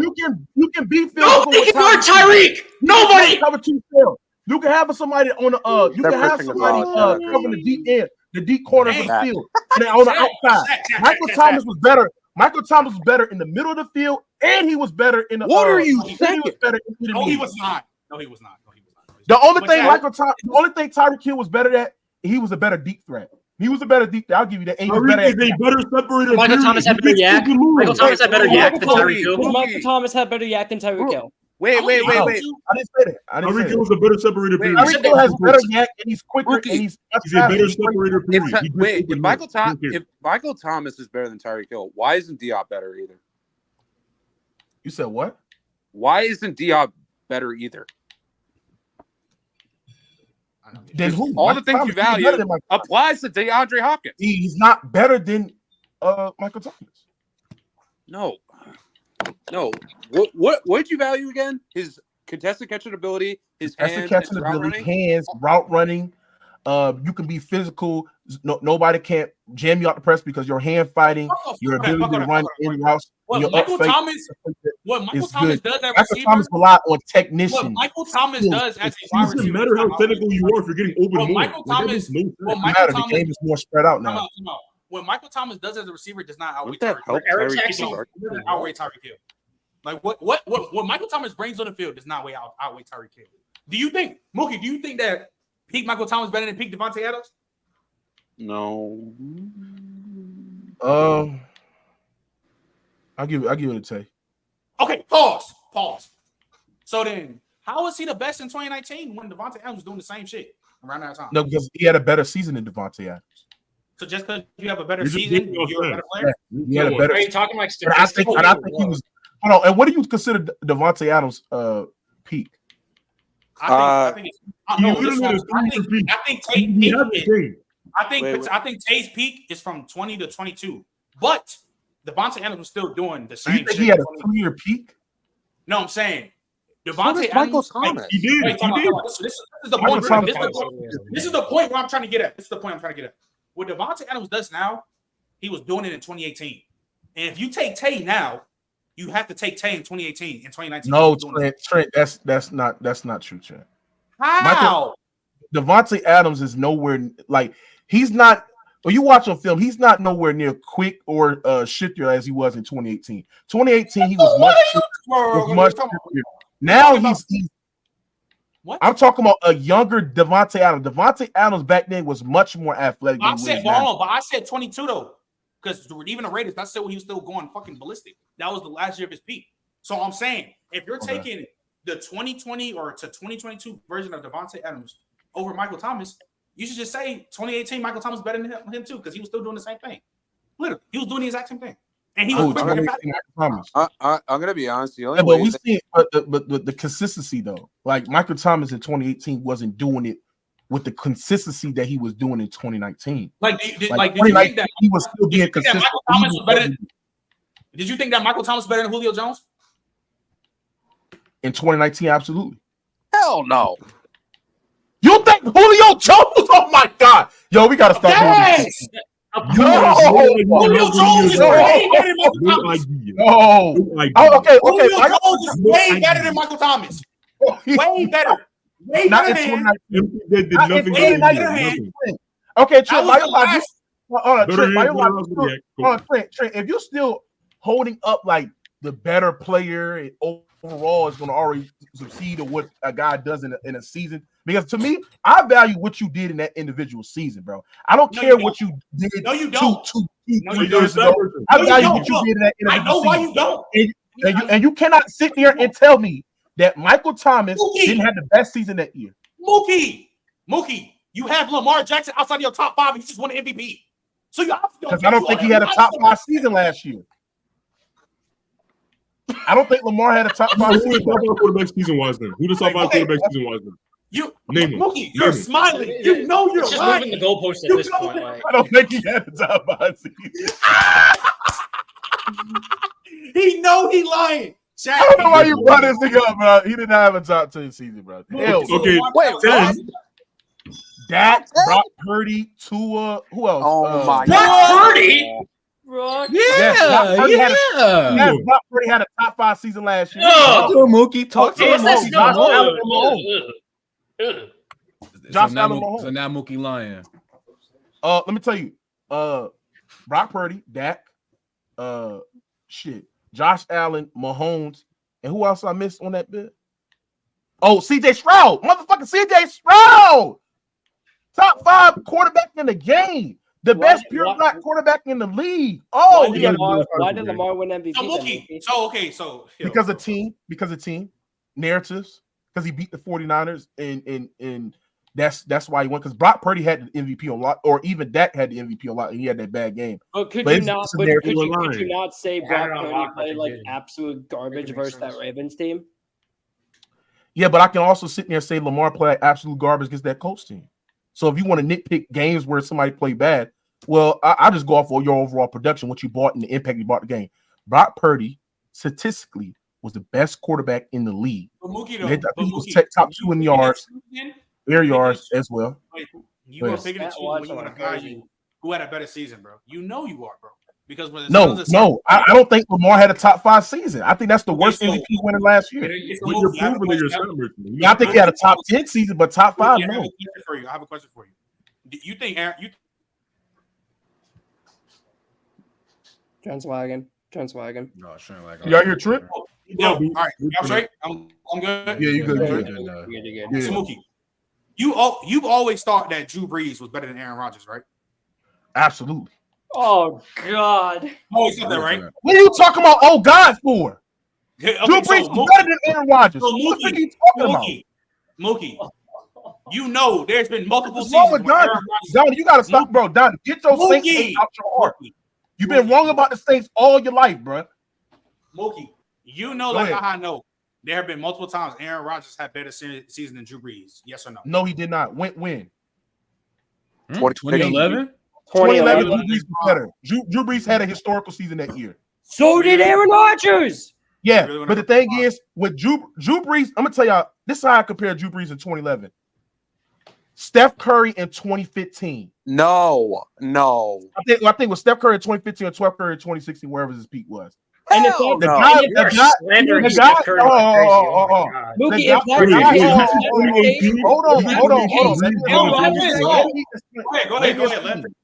A guy with that volume and that accuracy and that production, Drew Brees in 2011 led historically the greatest passing offense in the league, right? And he completed over 5,300 yards at the time, was a single season high, 72 completion percentage. He led the league in average yards per attempt, right? And he led the league in passing yards per game. Yes, Mookie. Drew Brees was better than Aaron Rodgers. Mookie. So let me ask you this: which one do you prefer, efficiency, or volume? Drew Brees was also efficient and he had the volume. He was nowhere near as efficient as Aaron Rodgers. He was not even close. Yes, to he was. Hold on. What was Aaron Rodgers? Wait.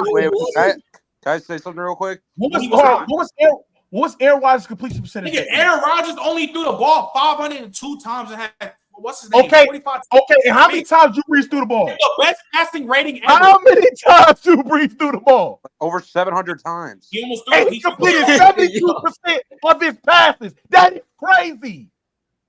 You throw the ball 700 times and you completed 72% of your passes. Usually, when you throw the ball lower, hold on. Usually, when you throw the ball lower, you said what? And also too, and so he didn't throw the ball 700 times, and Drew Brees also did that. Listen, Aaron Rodgers only played 15 games. Drew Brees played one more game than him. You know that, right? Okay, are you just telling me that? My bad. Are you just sitting there telling me that Drew Brees was more durable and more tougher than Aaron? No, they set up because they were 15 and fucking 1. Mookie, stop. Okay.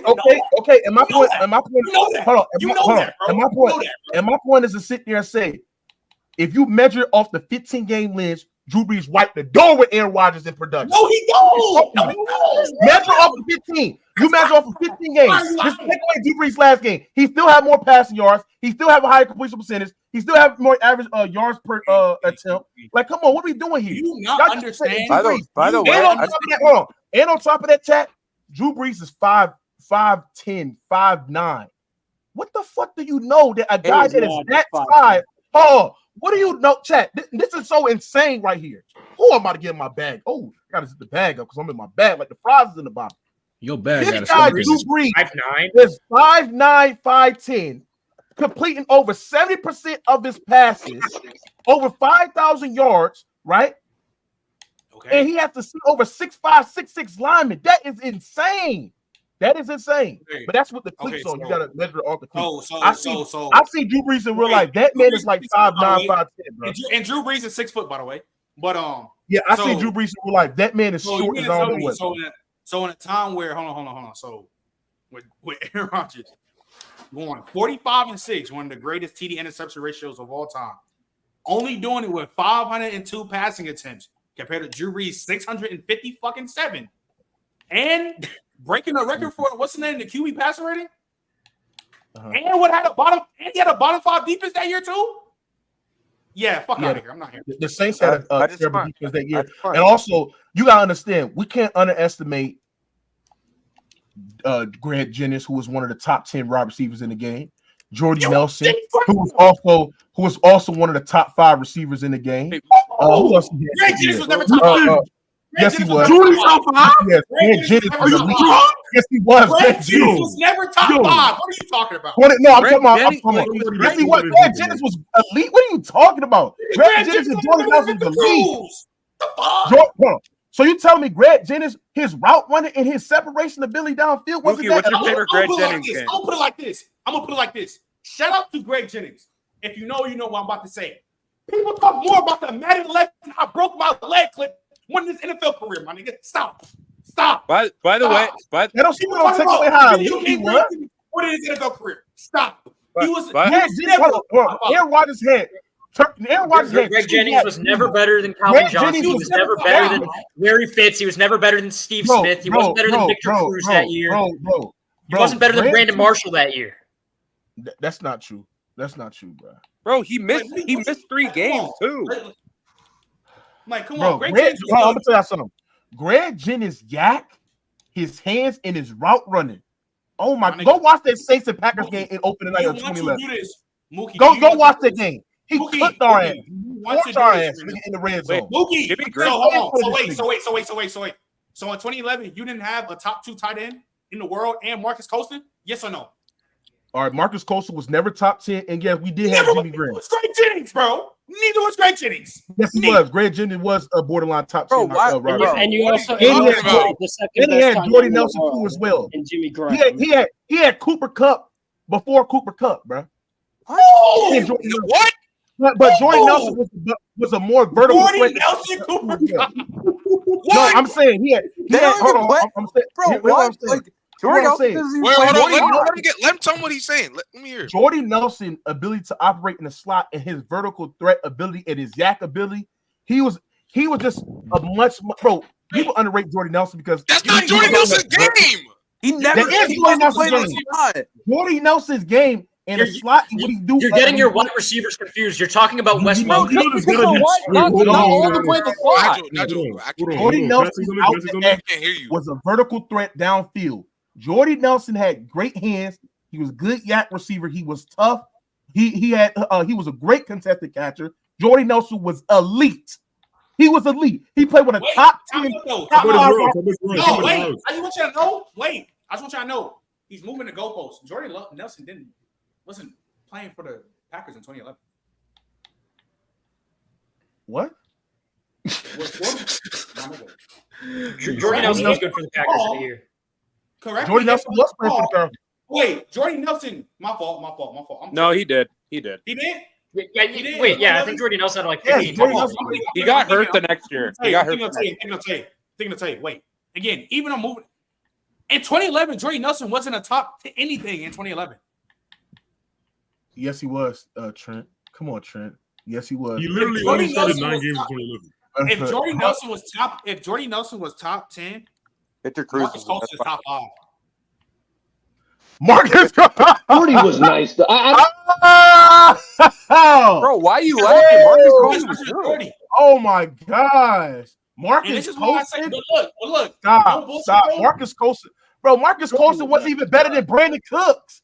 He wasn't even better than Brandon Cooks. Relax. I'm about What to are we break my talking about? computer again. This is just ludicrous. Mookie, what about Jimmy Graham? What about Darren? What about Darren Sproles? Now look, Jimmy Graham was good, and you bring up that Jermichael Finley shit. Y'all took my take out of context. I said Jimmy Graham never had the case of being. He was never considered the best tight end in the game. Never, ever. Whoa. Now. Gronk. Jimmy Graham was right, but I'll give you that. Jimmy Graham was right. He's right, but Jimmy Graham was a weak argument. I'll give you that. And Darren Sproles out the backfield was really, really good. But we can't lie. The Saints that year, that was a historical passing offense. And matter of fact, that was a historical offense that year. Packers had a historical offense that year too. But I'm saying I'm taking Drew Brees' production trend, 5,300 yards, which was an NFL record at the time, 70% completion percentage. Nobody's even doing it in this league, and the league is more pass happy, bro. That's what's up. And with an extra game. I'm always going to take the way more efficient quarterback, and Aaron Rodgers is the most efficient quarterback of all time. So you value, Aaron Rodgers is the most efficient quarterback ever. What he does on the field and how his TD interception ratio, nobody can replicate that. We done seen guys replicate Drew Brees' passing yards. We done seen it. Nobody can replicate You Aaron saw it Rodgers. 2 years after he did it. 2 years after he did it, Peyton Manning. Yeah, but Peyton Manning was we don't consider that Peyton Manning because he had insane volume, but not the efficiency. Patrick Mahomes without Tyreek Hill, just Jimmy and Travis Kelce in the tool squad, threw for 5,200. We done see. Yeah, with an extra game, that's not replicating what Drew Brees did. He did it with an extra game. Drew Brees Peyton Manning did not do it with an extra game. I just brought up Did he cover 5K before he hit 17 games? Plus, on top of that, bro, Peyton Manning was not in his. He hit 5K before 17 games. Bro, Peyton Manning. You're literally from Peyton Manning. Like, yes, he did it, but he was nowhere near efficiency. He was nowhere near accurate. Sure about that? Drew Brees is the most accurate quarterback in NFL history. No, he's not. No, he's not. No, he's not. No, he's not. Yes, he is. No, he's not. His ball placement, his anticipation. You think his ball was better than Aaron Rodgers? Yeah, he was more accurate than Aaron Rodgers. I'm sorry. Right. I'm sorry. Mookie, I hope you do know. If you take your think more accurate than Brady? I hope you do understand, Mookie. If you take your I think Aaron Rodgers is the second most accurate quarterback in the league. I hope you understand. When you take your bias out to the side, you do understand that Aaron Rodgers and Drew Brees are not even comparable, right? And Aaron Rodgers is way better than Brady. No, he's not. Aaron Rodgers is not way better. Drew Brees was a much better processor than Aaron Rodgers. He was way more accurate. Yeah, he was. He What are you talking about? He read defense much better than Aaron Rodgers. Mookie, what does Aaron Rodgers do? Mookie, I got a question for you. What does Aaron Rodgers do better than Drew Brees? You mean the other way? It's out of structure play, but I value the structure quarterbacks. It's out of structure play. His ability to make plays. He had a better deeper arm. He was, you know what I'm saying? He was more mobile than Drew Brees. But that's why I said I don't value. I value in structure quarterbacks. Aaron Rodgers. This is the thing. What I'm gonna tell y'all. Hold on. This is I'm gonna tell y'all something. The reason why Drew Brees is better than Aaron Rodgers, right? Because Aaron Rodgers and Drew Brees is in my top 5. But this is why Drew Brees is better than Aaron Rodgers all time. And this is easy. Drew Brees was way more historical in the regular season than Aaron Rodgers. I don't even think that was close. That's a lie. That's a bold-faced lie. Aaron Rodgers never threw for a K. Never threw for 5K, not once in his career. And he had elite level, and he had better weapons than Drew Brees throughout the totality of his career. And Brees' offensive lines and play callers were miles better than anything Aaron Rodgers ever. Drew Brees made Donnie. Drew Brees made Sean Payton. Yes, he made Sean Payton. Drew Brees made Sean Payton. That's why Sean Payton can't lead a top 10 offense right now to save his fucking life. Because that's crazy how Sean Payton left the Saints. That's because his system is outdated. Hold on. That's because he's dealing with a wash Wilson and go next. Hold on. That's Do crazy. you not see the roster difference? Like, bro, that's crazy how Sean Payton left the Saints. And what are you expecting out of Bo Nix? Oh my god. That's crazy how Sean Payton left the Saints and fucking Pete Carmichael can coach a team that's a fucking top 10 offense. This man, Sean Payton, has even never led a top 10 offense. And when the shit got tough, he left the fucking goddamn Saints. He couldn't lead a top 10 offense. Teddy Bridgewater, did he not? When were the Saints a top 10 offense? They were never a top 10 offense. Okay, so so what's the reason? Mookie. He went 5-2 with Jameis Winston. Y'all going off a trail. Hold on. Okay, let's get back to this Drew Brees stuff. Okay, so let me say this right quick. Let me say this right quick. Hold on, Trey. Let me say this right quick. What do you value? Drew Brees was better than Aaron Rodgers in the playoffs. I don't even know what it's even a discussion. He was better than Aaron Rodgers in the playoffs. Now let's look at skills. Let's look at the skills. Drew Brees led a historical offense. He's one of the fewest quarterbacks that led a historical offense without Hall of Fame weapons, right? So, but let's look at this. Let's look at Rodgers Hall of Fame. Aaron Rodgers has done that. What historical player? Is Greg Jennings a Hall of Famer to you? Wait. Is Greg Jennings a Hall of Famer? Yes. Hold on. What historical player on the 2011 Packers is a Hall of Famer? Oh yeah, he did it too. I'm not denying he didn't do it, but I say he's one of the, I say he's one of the few players who Aaron Rodgers did it. Okay, the thing about Drew Brees, his production clears. He has sustained greatness. He has the top 2 longevity, right? Obviously, your production's gonna clear. Longevity is better than Aaron Rodgers. What are you talking about? Yes, it is. Come on. His longevity is better than Aaron Rodgers. Bro, It's clear. Matter of fact, Drew Brees got the second best longevity in NFL history, right beside Tom Brady. And Drew Brees was the first. Drew Brees was the first player. Drew Brees was the first player to ever reach 80,000 yards. It took Tom Brady a year and a half to pass Drew Brees. He had more volume. He has better longevity, and he was more accurate than this nigga. Like, what are we talking about? Brees literally became he had more. He had significantly more volume. Bro. And also, it took like 4 years for Drew Brees to be good. I don't understand how y'all. Yeah, because he had one of the worst play calls in San Diego. He wasn't in the prime. I don't understand how you can watch these two play for this long and even fathom a conversation between these two being close. Aaron Rodgers, Mookie, because you pick and choose when you want to watch film on shit.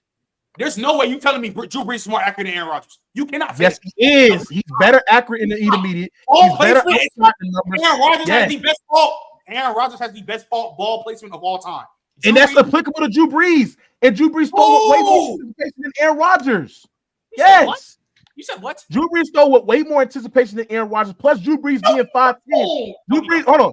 Drew Brees being 5'11", 5'10", it makes it harder for him to see over the line. The fact that Aaron Rodgers he's not 5'10", he's 6'1". He's not Kyler Murray. Dude, he's taller than Kyler. He's taller than Kyler and Ross. No, he's gonna say that he saw Drew Brees in real life. Listen. The fact that Aaron Rodgers is 6'1", 6'2", who is way taller than Drew Brees, so that makes it easier for him to see over the line and see the field more. The degree of difficulty goes to Drew Brees. He's more accurate than this nigga. 2 more inches taller, gang. Wait, he's taller. He's like he's much taller than him. He's taller. He's taller, and that's why I sat there and said Drew Brees is more accurate than Aaron Rodgers. This is what you're gashing up right now. Hey, this is what you're gashing up right now. If you adjust completion percentage throughout their careers, Drew Brees was more had a higher completion percentage than Aaron Rodgers. You do. He did. Congrats. So does Jimmy Garoppolo. Mookie, why are you pitching? This is Joe Burrow. I mean, bro, we gotta stop. Yeah, are we Hold calling on, Joe Burrow more accurate than Aaron Rodgers now? This is the thing about y'all in these new. I guess era Jimmy fans. Garoppolo is in the top 5 most accurate quarterbacks ever. This is the thing 'Cause he about has a y'all. high Y'all completion I'm gonna tell y'all something. This is the thing about y'all new era fans. Y'all value out of structure, throwing on the run, shit that looks so fucking good, but that shit ain't valuable, bruh. And that's why Drew Brees is better. Aaron Rodgers. Yeah, but you're saying that Drew Brees does that. That's why Drew Brees is much better than Aaron Rodgers. Come on, pause. Aaron Rodgers is one of the greatest in-structure quarterbacks ever. Like, what are we talking about? In structure, no, Bro, he's not better. He's not just Aaron Rodgers is one of the best in-structure. Yeah, we're acting like this is Caleb Williams or something. Yo, who do you think Rodgers is? Do you think he's like Lamar? Like what? No. Aaron Rodgers is great. He's elite in structure. You're acting like he's Baker Mayfield. I don't think Aaron Rodgers is better in structure than Drew Brees. He's not better in structure. Okay, that's fine, No, but he's still great. Here's my thing. Even if you Drew think Brees is all-time great in structure. Matter of fact, I think he's him and Hey Trent, pull up Drake Boy Waters' most recent comment. Pull that up. Wait, but Mookie, I have a question. Even if you think that Brees is all-time great in structure, you think that same thing for Rodgers too, right? You said what? You think Rodgers is also great all-time in structure as well, right? You think he's all-time great in structure? Yeah. So why does it matter? I think when you look at, why do you think Brees is better? Because I think in structure and Brees clears out of structure. Like what? No. You don't hear what I'm saying. What I'm saying, there's tiers between them. Drew Brees is GOAT level in structure. Aaron Rodgers is maybe all-time great, but he's not GOAT level in structure like Drew Brees. Yeah. And I value,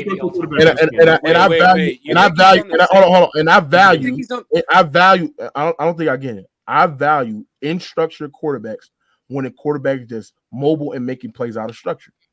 Aaron Rodgers. Out of structure is wider than the gap out of What he's structure. talking about? Aaron Rodgers. You just said Aaron Rodgers was better, so I didn't say Aaron Rodgers is better. Name me one. Hold on, Trent. Name me one thing I said that Aaron Rodgers is better. No, you said Aaron Rodgers is better. That's okay. No, I didn't. Okay. Name me when I say Aaron Rodgers is better. Is Brees even better in the pocket? When you said that you value in structure quarterbacks and you Yes, acknowledge and Aaron Rodgers, while acknowledging that he's way better out of structure. If I value in structure quarterbacks more, and I think Drew Brees is GOAT level in structure, The gap isn't big enough that for you means to that not I'm just taking disregard the out of structure though. The gap is not I big don't enough. value In out of structure structure quarterbacks. isn't I that don't. big. Nuki, the gap in structure is not wide enough for you to disregard the gap out of structure. The gap in structure is. Hey, Josh, you must be on Jared Goff. Oh, there's a gap. It's not a gap. You're just lying. You're really just There's a lying. gap. I'm There's not a gonna gap lie to you. between. There's not a gap. There's a gap Rodgers between might be better. GOAT I'm not level gonna in lie to you. structure. That means you can make an argument that you the best in structure Okay, quarterback. so Rodgers has the same Aaron argument. Rodgers is like right Rodgers here. is right there with him. All time. No. Rodgers is no. You got to move it up. Rodgers is right there with him. Rodgers is right there with him. It's No, not he's a not. crazy gap. No, Okay, he's not. Mookie. Okay. So since you're saying Drew Brees do better in structure, bro? Thank you, JJ. Thank you. Yes, hold on. Better ball placement. He fits footballs in tighter windows. He's better. He's better post snap than Aaron Rodgers. Right? He's better at finding gaps throughout the defense. He is. Let him talk, bro. Let him talk. Go ahead, He's better. He's more accurate. He has better ball placement. He fits football into tighter windows. Drew Brees is able to take more gambles than Aaron Rodgers. The reason why Aaron Rodgers had this low interception touchdown ratio because he didn't take much gambles as Drew Brees as well. Drew Brees took some more gambles. Hold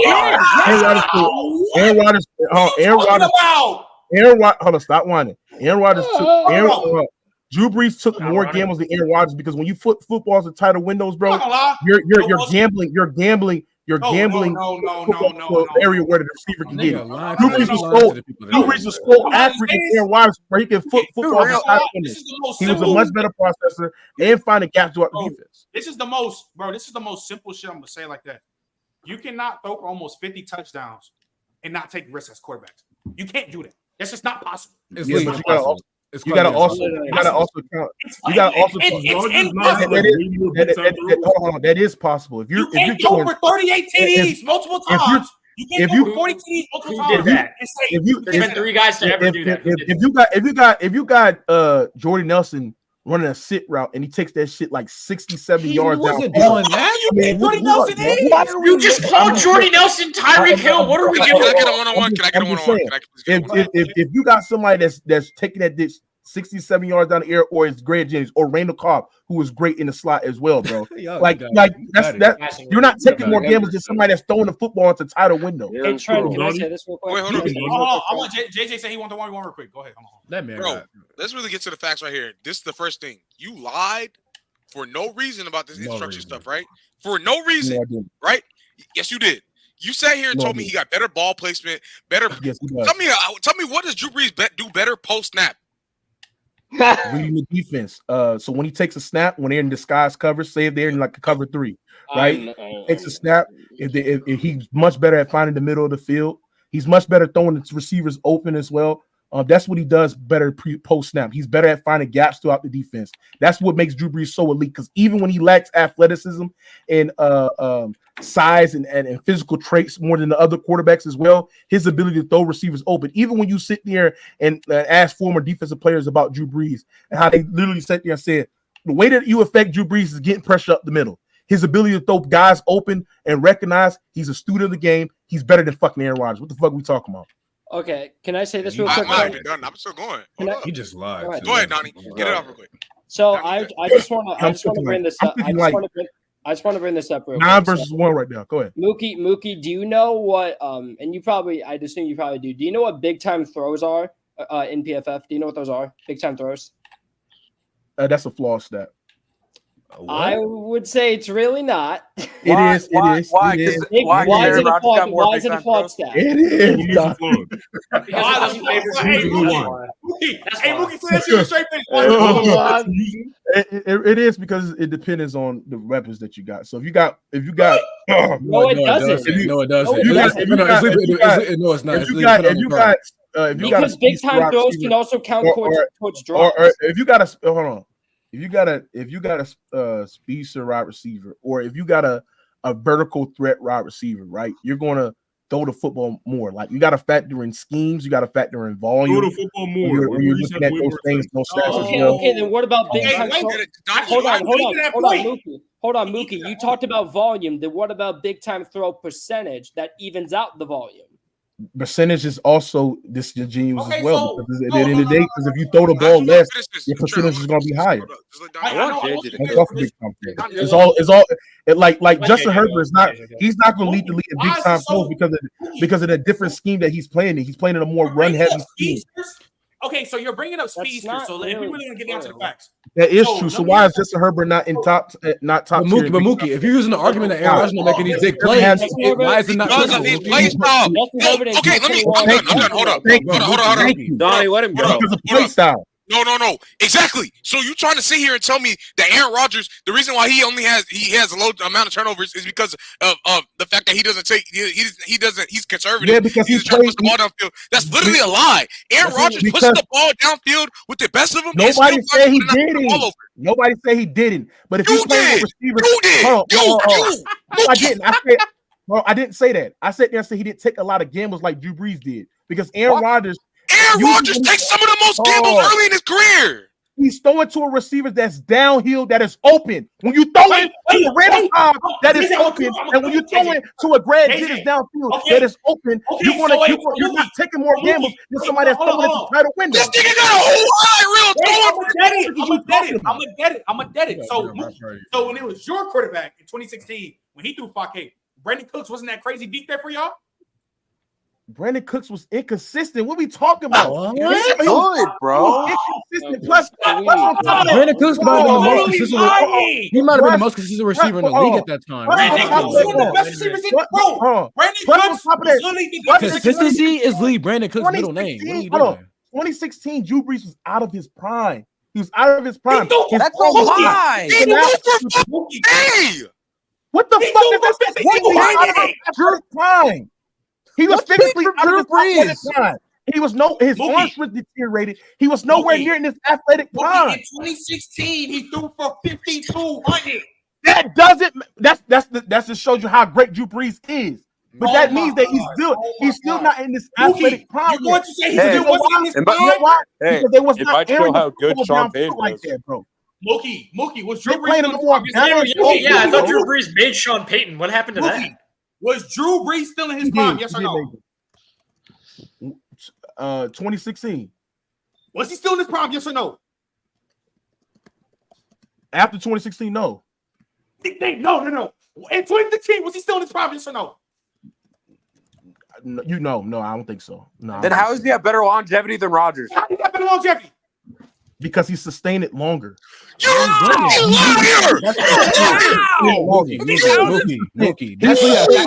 That's a factual. Even when Drew, No. You don't. No. Hold on. Aaron Rodgers is out of his prime now. He was out of his prime in his last year at Green Bay. But Drew Brees sustained it long. He has more years. Drew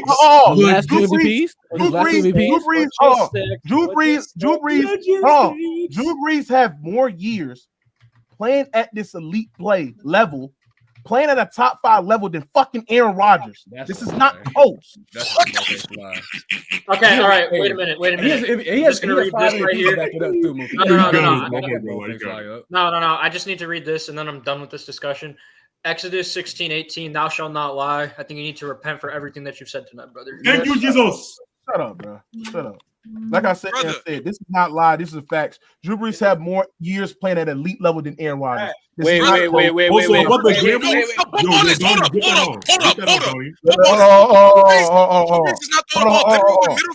than Aaron Rodgers. He's not pushing the ball downfield better than Aaron Rodgers. I mean, better than Drew Brees. Drew Brees from you don't do none of that shit better. Drew Brees from 06 and I would say to 2018 played at a top 5 level in the league. No, wait. He didn't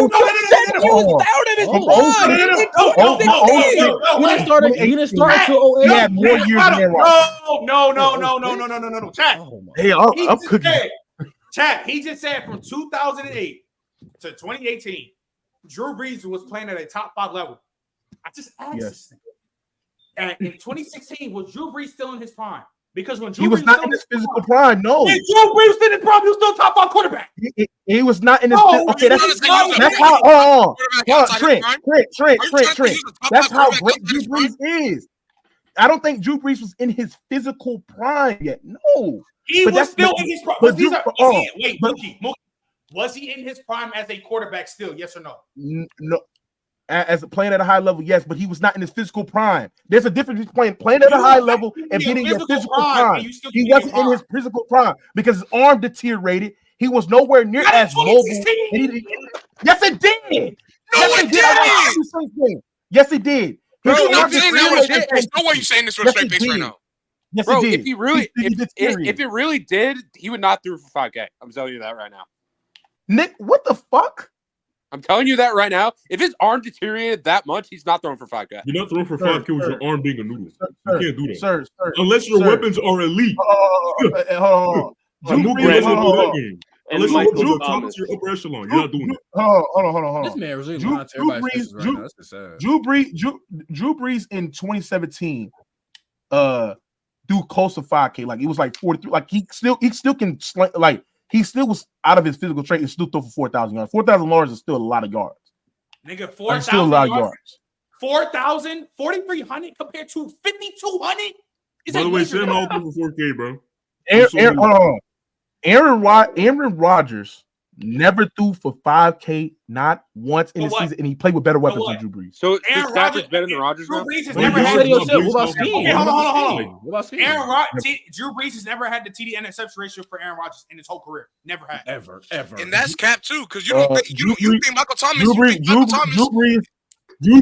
Drew Brees was a better ceiling raiser, and he was a better. How did Aaron Rodgers play with better weapons than? Drew Brees was a better floor raiser, and he was a better ceiling raiser. But Mookie, you said Michael Thomas was the best receiver in football. How are you floor raising? What's he floor raising? Aaron Rodgers never had the volume 5 because he didn't need it, Gabe. He didn't need it. When you're throwing 45 TDs and 4 picks, the fuck you need volume for? He's way more efficient than every quarterback that's ever been. No, it's not. Hey, Trent. He literally is. Yo, Trent. Aaron Rodgers is the most efficient quarterback. He leads the NFL in TD to INT ratio. Trent, I wonder how Aaron Rodgers had better weapons when Mookie just sat there and told us Michael Thomas was the best receiver in football. Cool. He had better weapons. Because I'm about to tell you.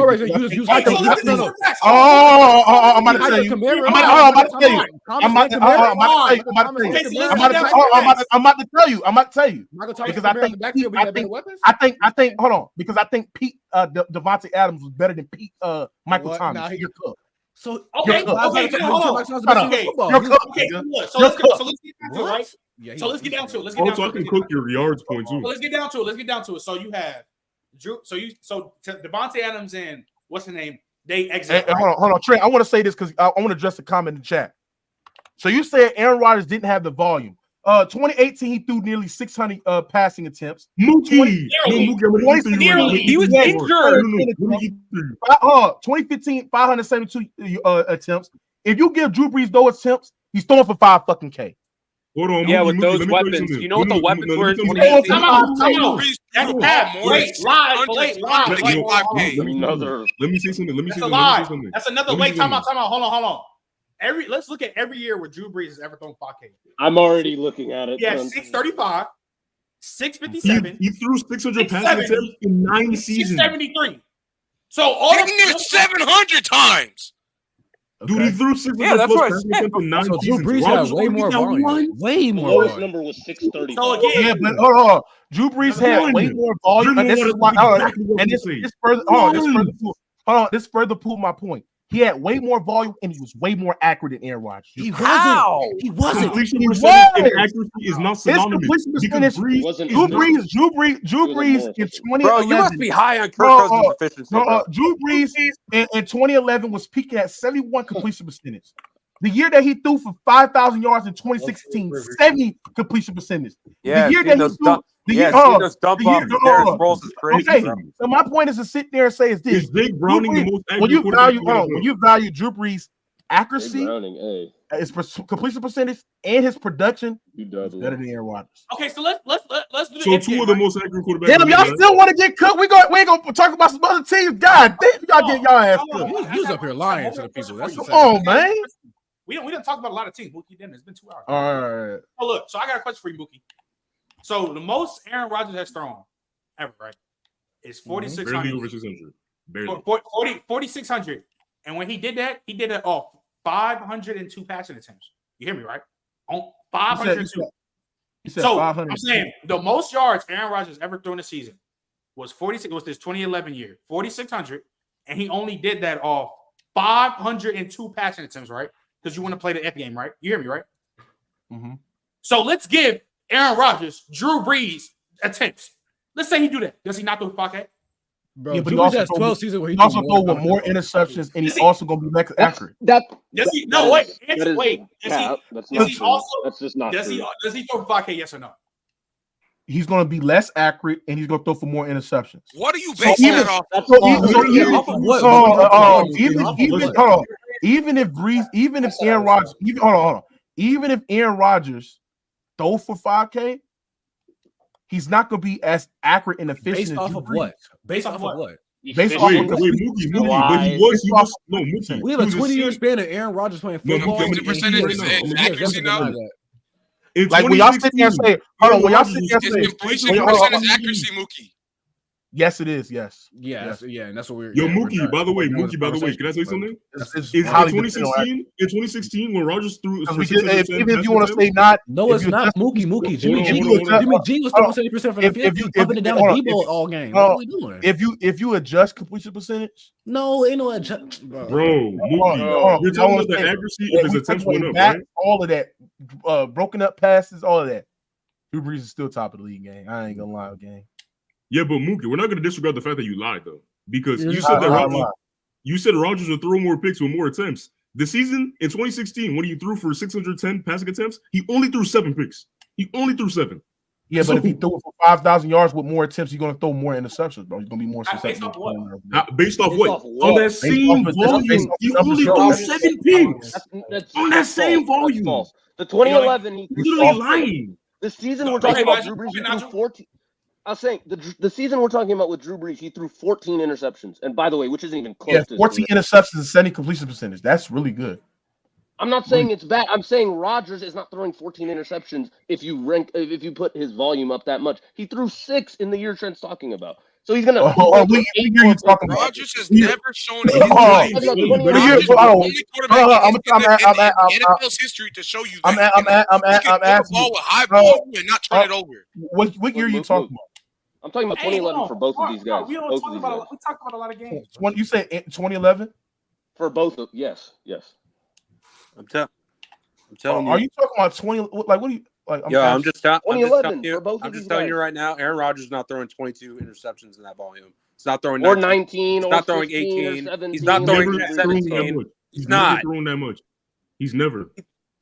Yeah, Drew Brees threw 22 interceptions one season. Well, come on. It took Aaron Rodgers until like 2 In the years middle of ago. his prime, by the way. 22. In the middle of his 2 years prime, by the ago, way. Aaron In the Rodgers middle threw of his prime. 100 I don't get why this is. interceptions. I do not see why this is an argument. Like Aaron Rodgers is by far easily the most accurate quarterback. No, he's not. He's not the more accurate quarterback. And if you think he's the more accurate quarterback, you need some new pair of eyes. Honestly, I don't know what Drew Brees does better than Aaron Rodgers. No, he's simply been talking about it. I still don't know. You don't. You're just saying that. When you say that, you don't. When you say that shit, that means you don't watch Drew Brees. It's gonna be look. I love Drew Brees. You don't watch Drew Brees. He's not Aaron Rodgers. You don't watch Drew He's Brees. better in the short game. Look, You okay, don't hold watch on, pause. Look, to wrap this up, this is gonna be the last thing before we talk about some other things before we head up. We got probably like 20, 30 more minutes left in the show. So, Mookie, all this you saying, and I want nobody to interrupt this because I have a genuine question for you. Do you think Drew Brees is the best quarterback of all time? And if so, can you explain why?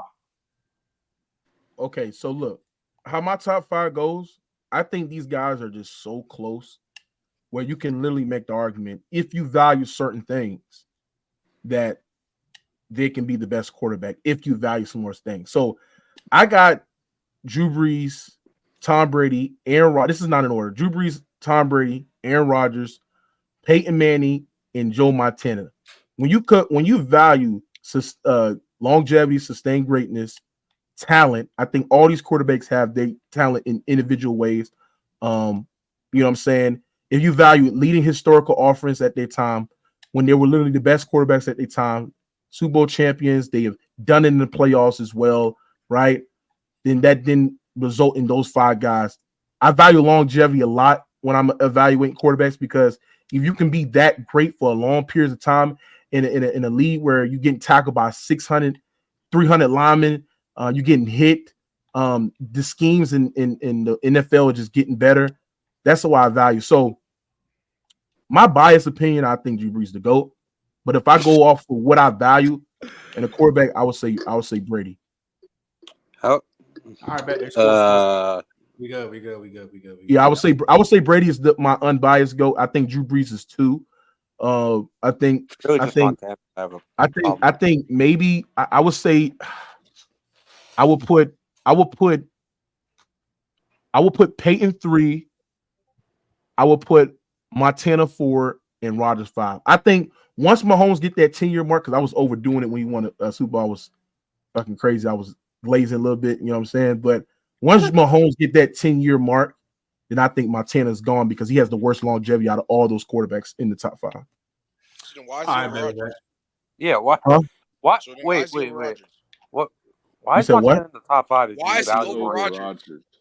Who's over Rodgers? Montana. Because I think Montana was. I think they're long. I think Montana. I think he has more years playing at that level. Maybe I could be wrong. I gotta go look at it. You're wrong. I could be I'm wrong right now. You're wrong. Okay.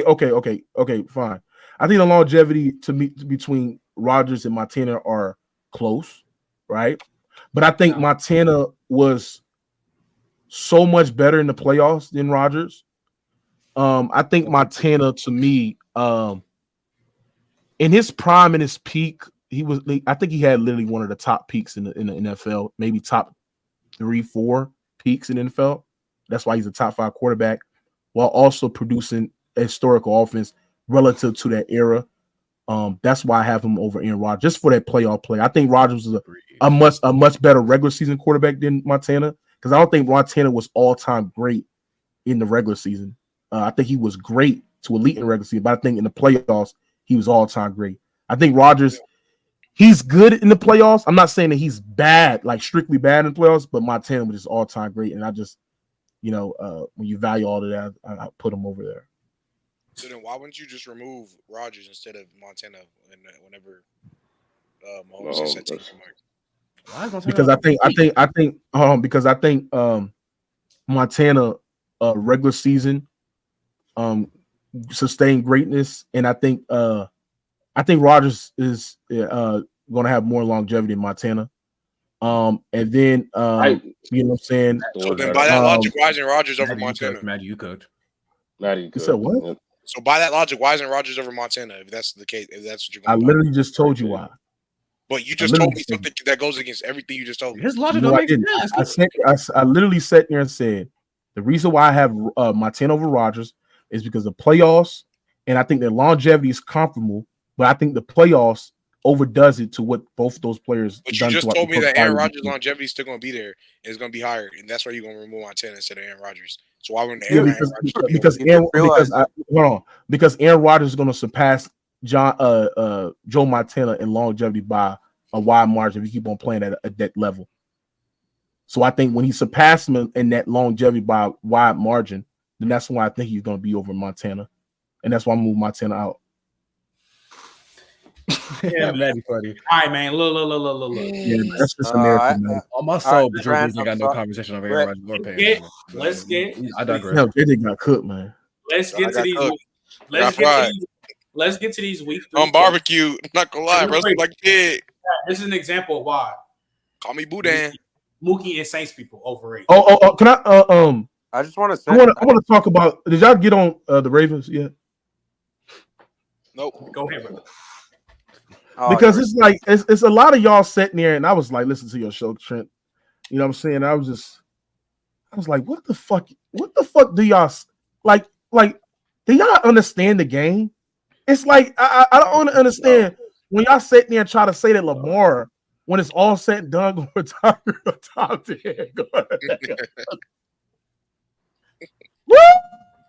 Woo! But nah, all serious though, bro. Ravens, bro. They're cooked, bro. The motherfuckers cooked. Nigga, like, bro, they had their best chance of winning the Super Bowl last year. They had the best team in the league, and they choked on their food last year. Y'all know how I feel about Lamar. He's, to me, is a below-average passer as well. We've seen it multiple times. But now we've seen it more this year, right? We've seen him having happy feet in the pocket. We see him not trust the offensive line more. We see him just missing reads and not being able to process at elite level, at a top 5 quarterback level. And that's kind of affecting the Baltimore Ravens. Their offensive line is not that elite like it was last year. But the thing about Lamar is that I think sometimes he put his offensive line in the predicament where he just got to let the play develop. I feel like when his first read not there, he just had to be quick and they got to make plays out of structure. And I feel like he's resulting more to this running back 2018 style Lamar. And it's just like last year was the best season to me for Lamar. And the reason why is because even though I don't think he had a top 5 season last year, I still think as a pocket passer, he was much more composed in the schemes that Todd Monken was running. Now, this nigga just first read, happy feet in the pocket, let me go scramble out the field, right? And go miss multiple reads instead of standing in structure and making those reads in the pass. But then we look at the Baltimore Ravens. That defense ain't looking the same. And the thing is, Trent, a lot of people sitting there and said that Lamar is a top 2 quarterback. He's 0-2. And then you're going to have to see a red hot Dallas Cowboys who ain't going to take it like how we just came in there and stumped them niggas out their neck. You heard me? Then you got to see the Buffalo Bills, who's arguably been one of the most impressive, shocking teams in the league too as well. Then you got to see Joe Burrow in these last couple of games that they face in the next couple of weeks, in week 3 and week 4, they're going to be 2-2, right? So, and they're going to get in rhythm as well, right? Bro, they can have a chance of going 0-5. And when they go 0-5, this is what the Raven fans are going to do. They're going to blame John Harbaugh. That's what they're going to do. They're going to blame John Harbaugh. They're going to scapegoat him as well, right? But at the end of the day, the Ravens had the most balanced team, and they just don't have the quarterback to win a Super Bowl, and I just don't think Lamar is that guy. I bet, man. Also, Trent, nigga, that Derek Carr over Lamar take looking real good, man. I ain't gonna lie, We're gonna get back to that in a couple weeks, so I'm gonna bring you back on. No, for sure. Let's get to these week 3 predictions, man. Derek, I'm gonna start off with you. Thursday night, we can do this little quick wrap so we can wrap it up. Jets, Patriots, who you got? Do you think it's gonna be a little close game? Patriots. Patriots. I'm betting the money line Patriots. I don't know how this Jets offense gets off against that Patriots defense. Gonzo, hey, Garrett Wilson, that dude. Gonzo, he also that dude. Hey, 4x4. I think it's gonna be a 4x4. The Jets rush offense. It's not been moving me, bro. I don't know how they put points on the board. I just don't get it. So give me Patriots. Patriots money line. The Patriots they gonna split. They gonna play the Jets tough divisional game. Give me Patriots.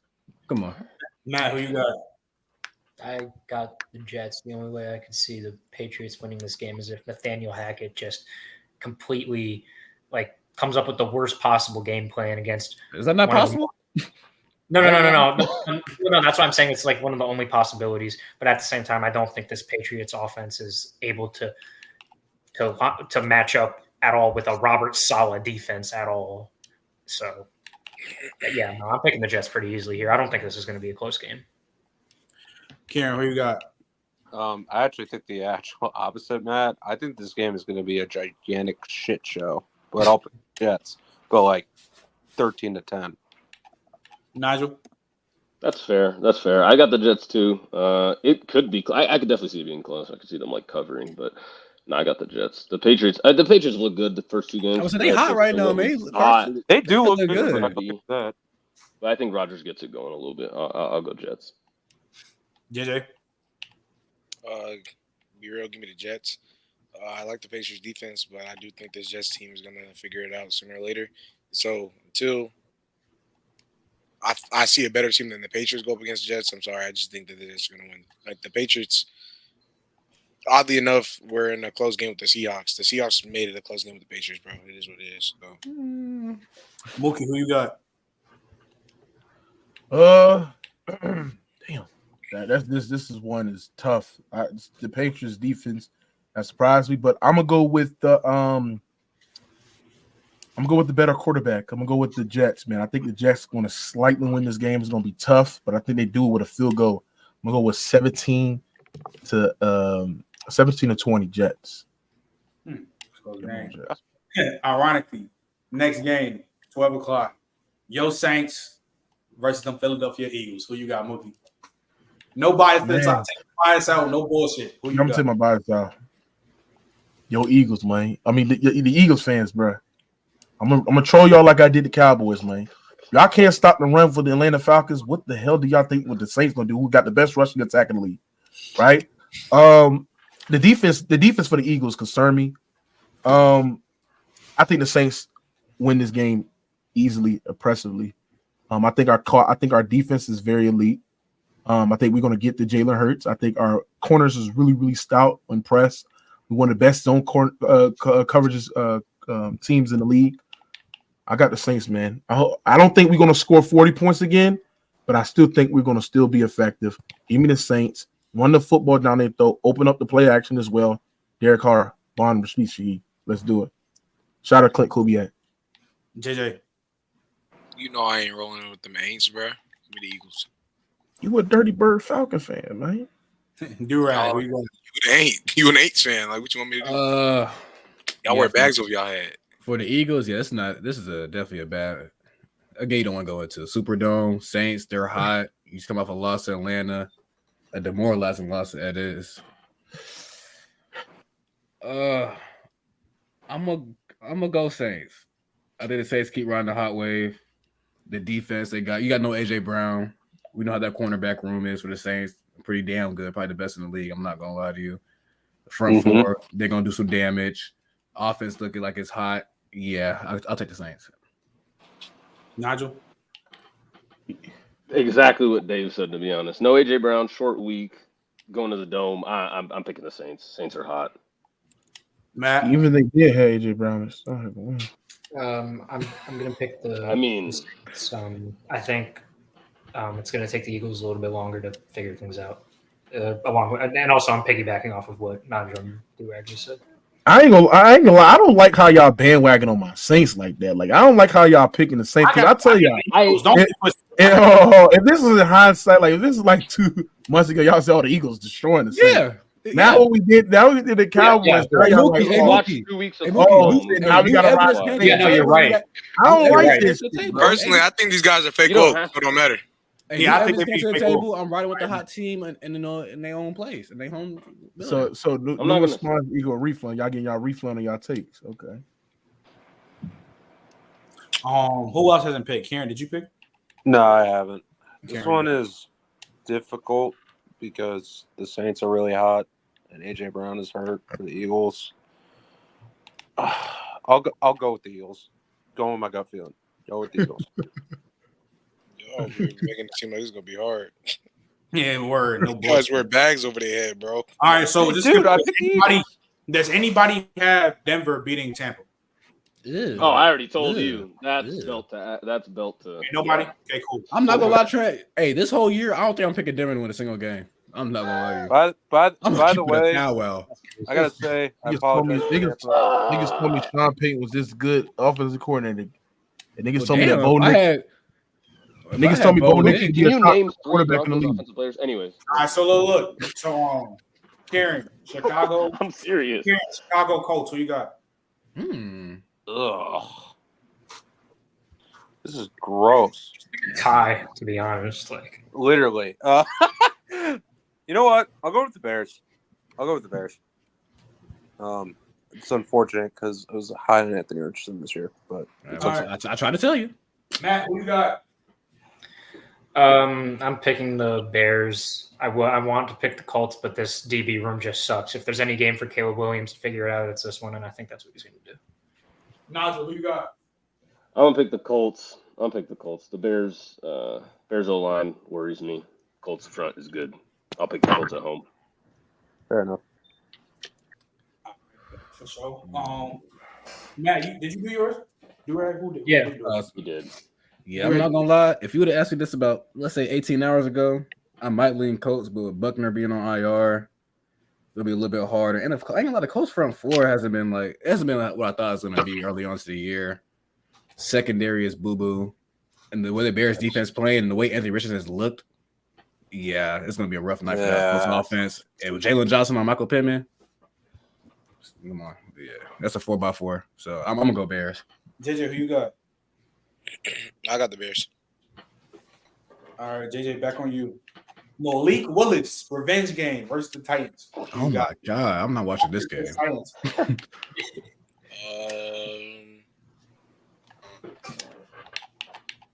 Respectfully, I'm not necessarily I got the Titans, bro. Matt? I don't know. I'll say the Packers, I guess. No reason. Karen? I don't really care, but I guess the Packers.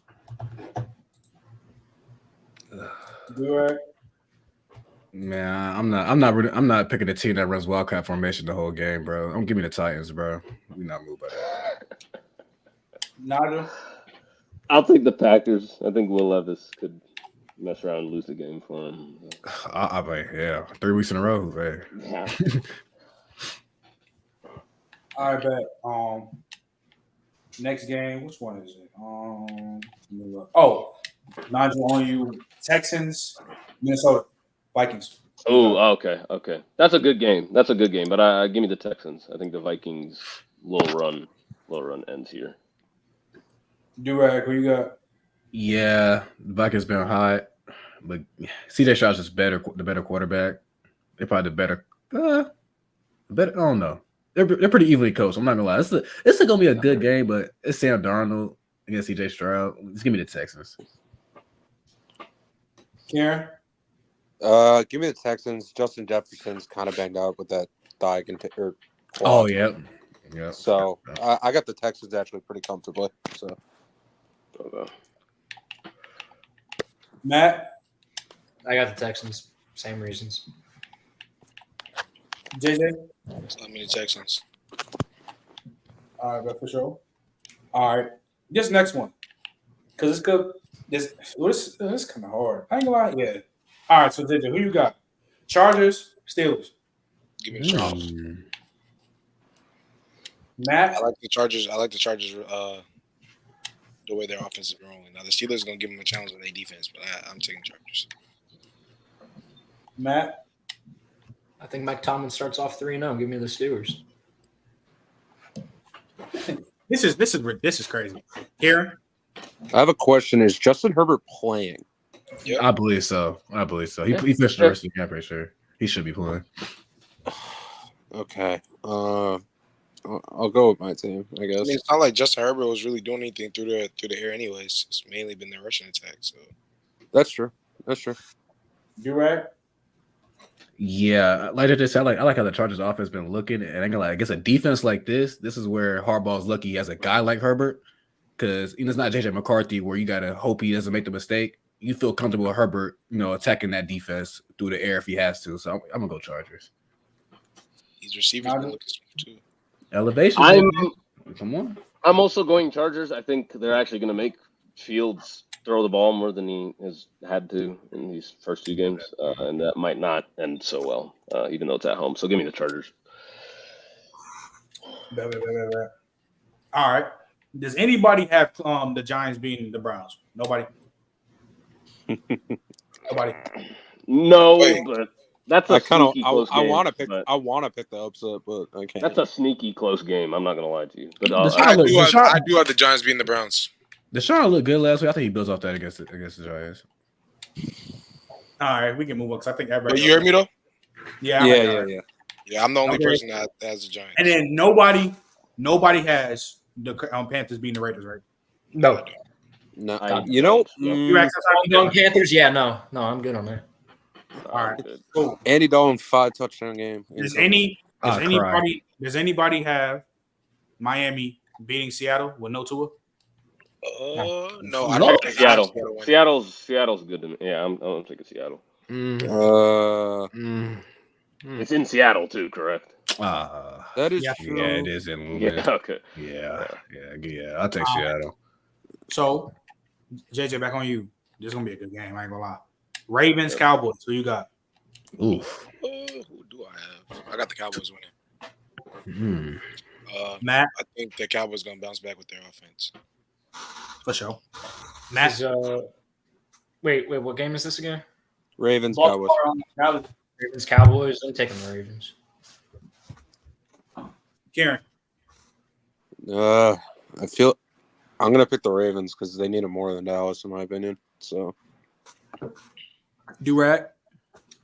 This is tough. Both these teams they need a bounce back win. The Ravens definitely starting off 0-3 would not be a good look. You're in Dallas.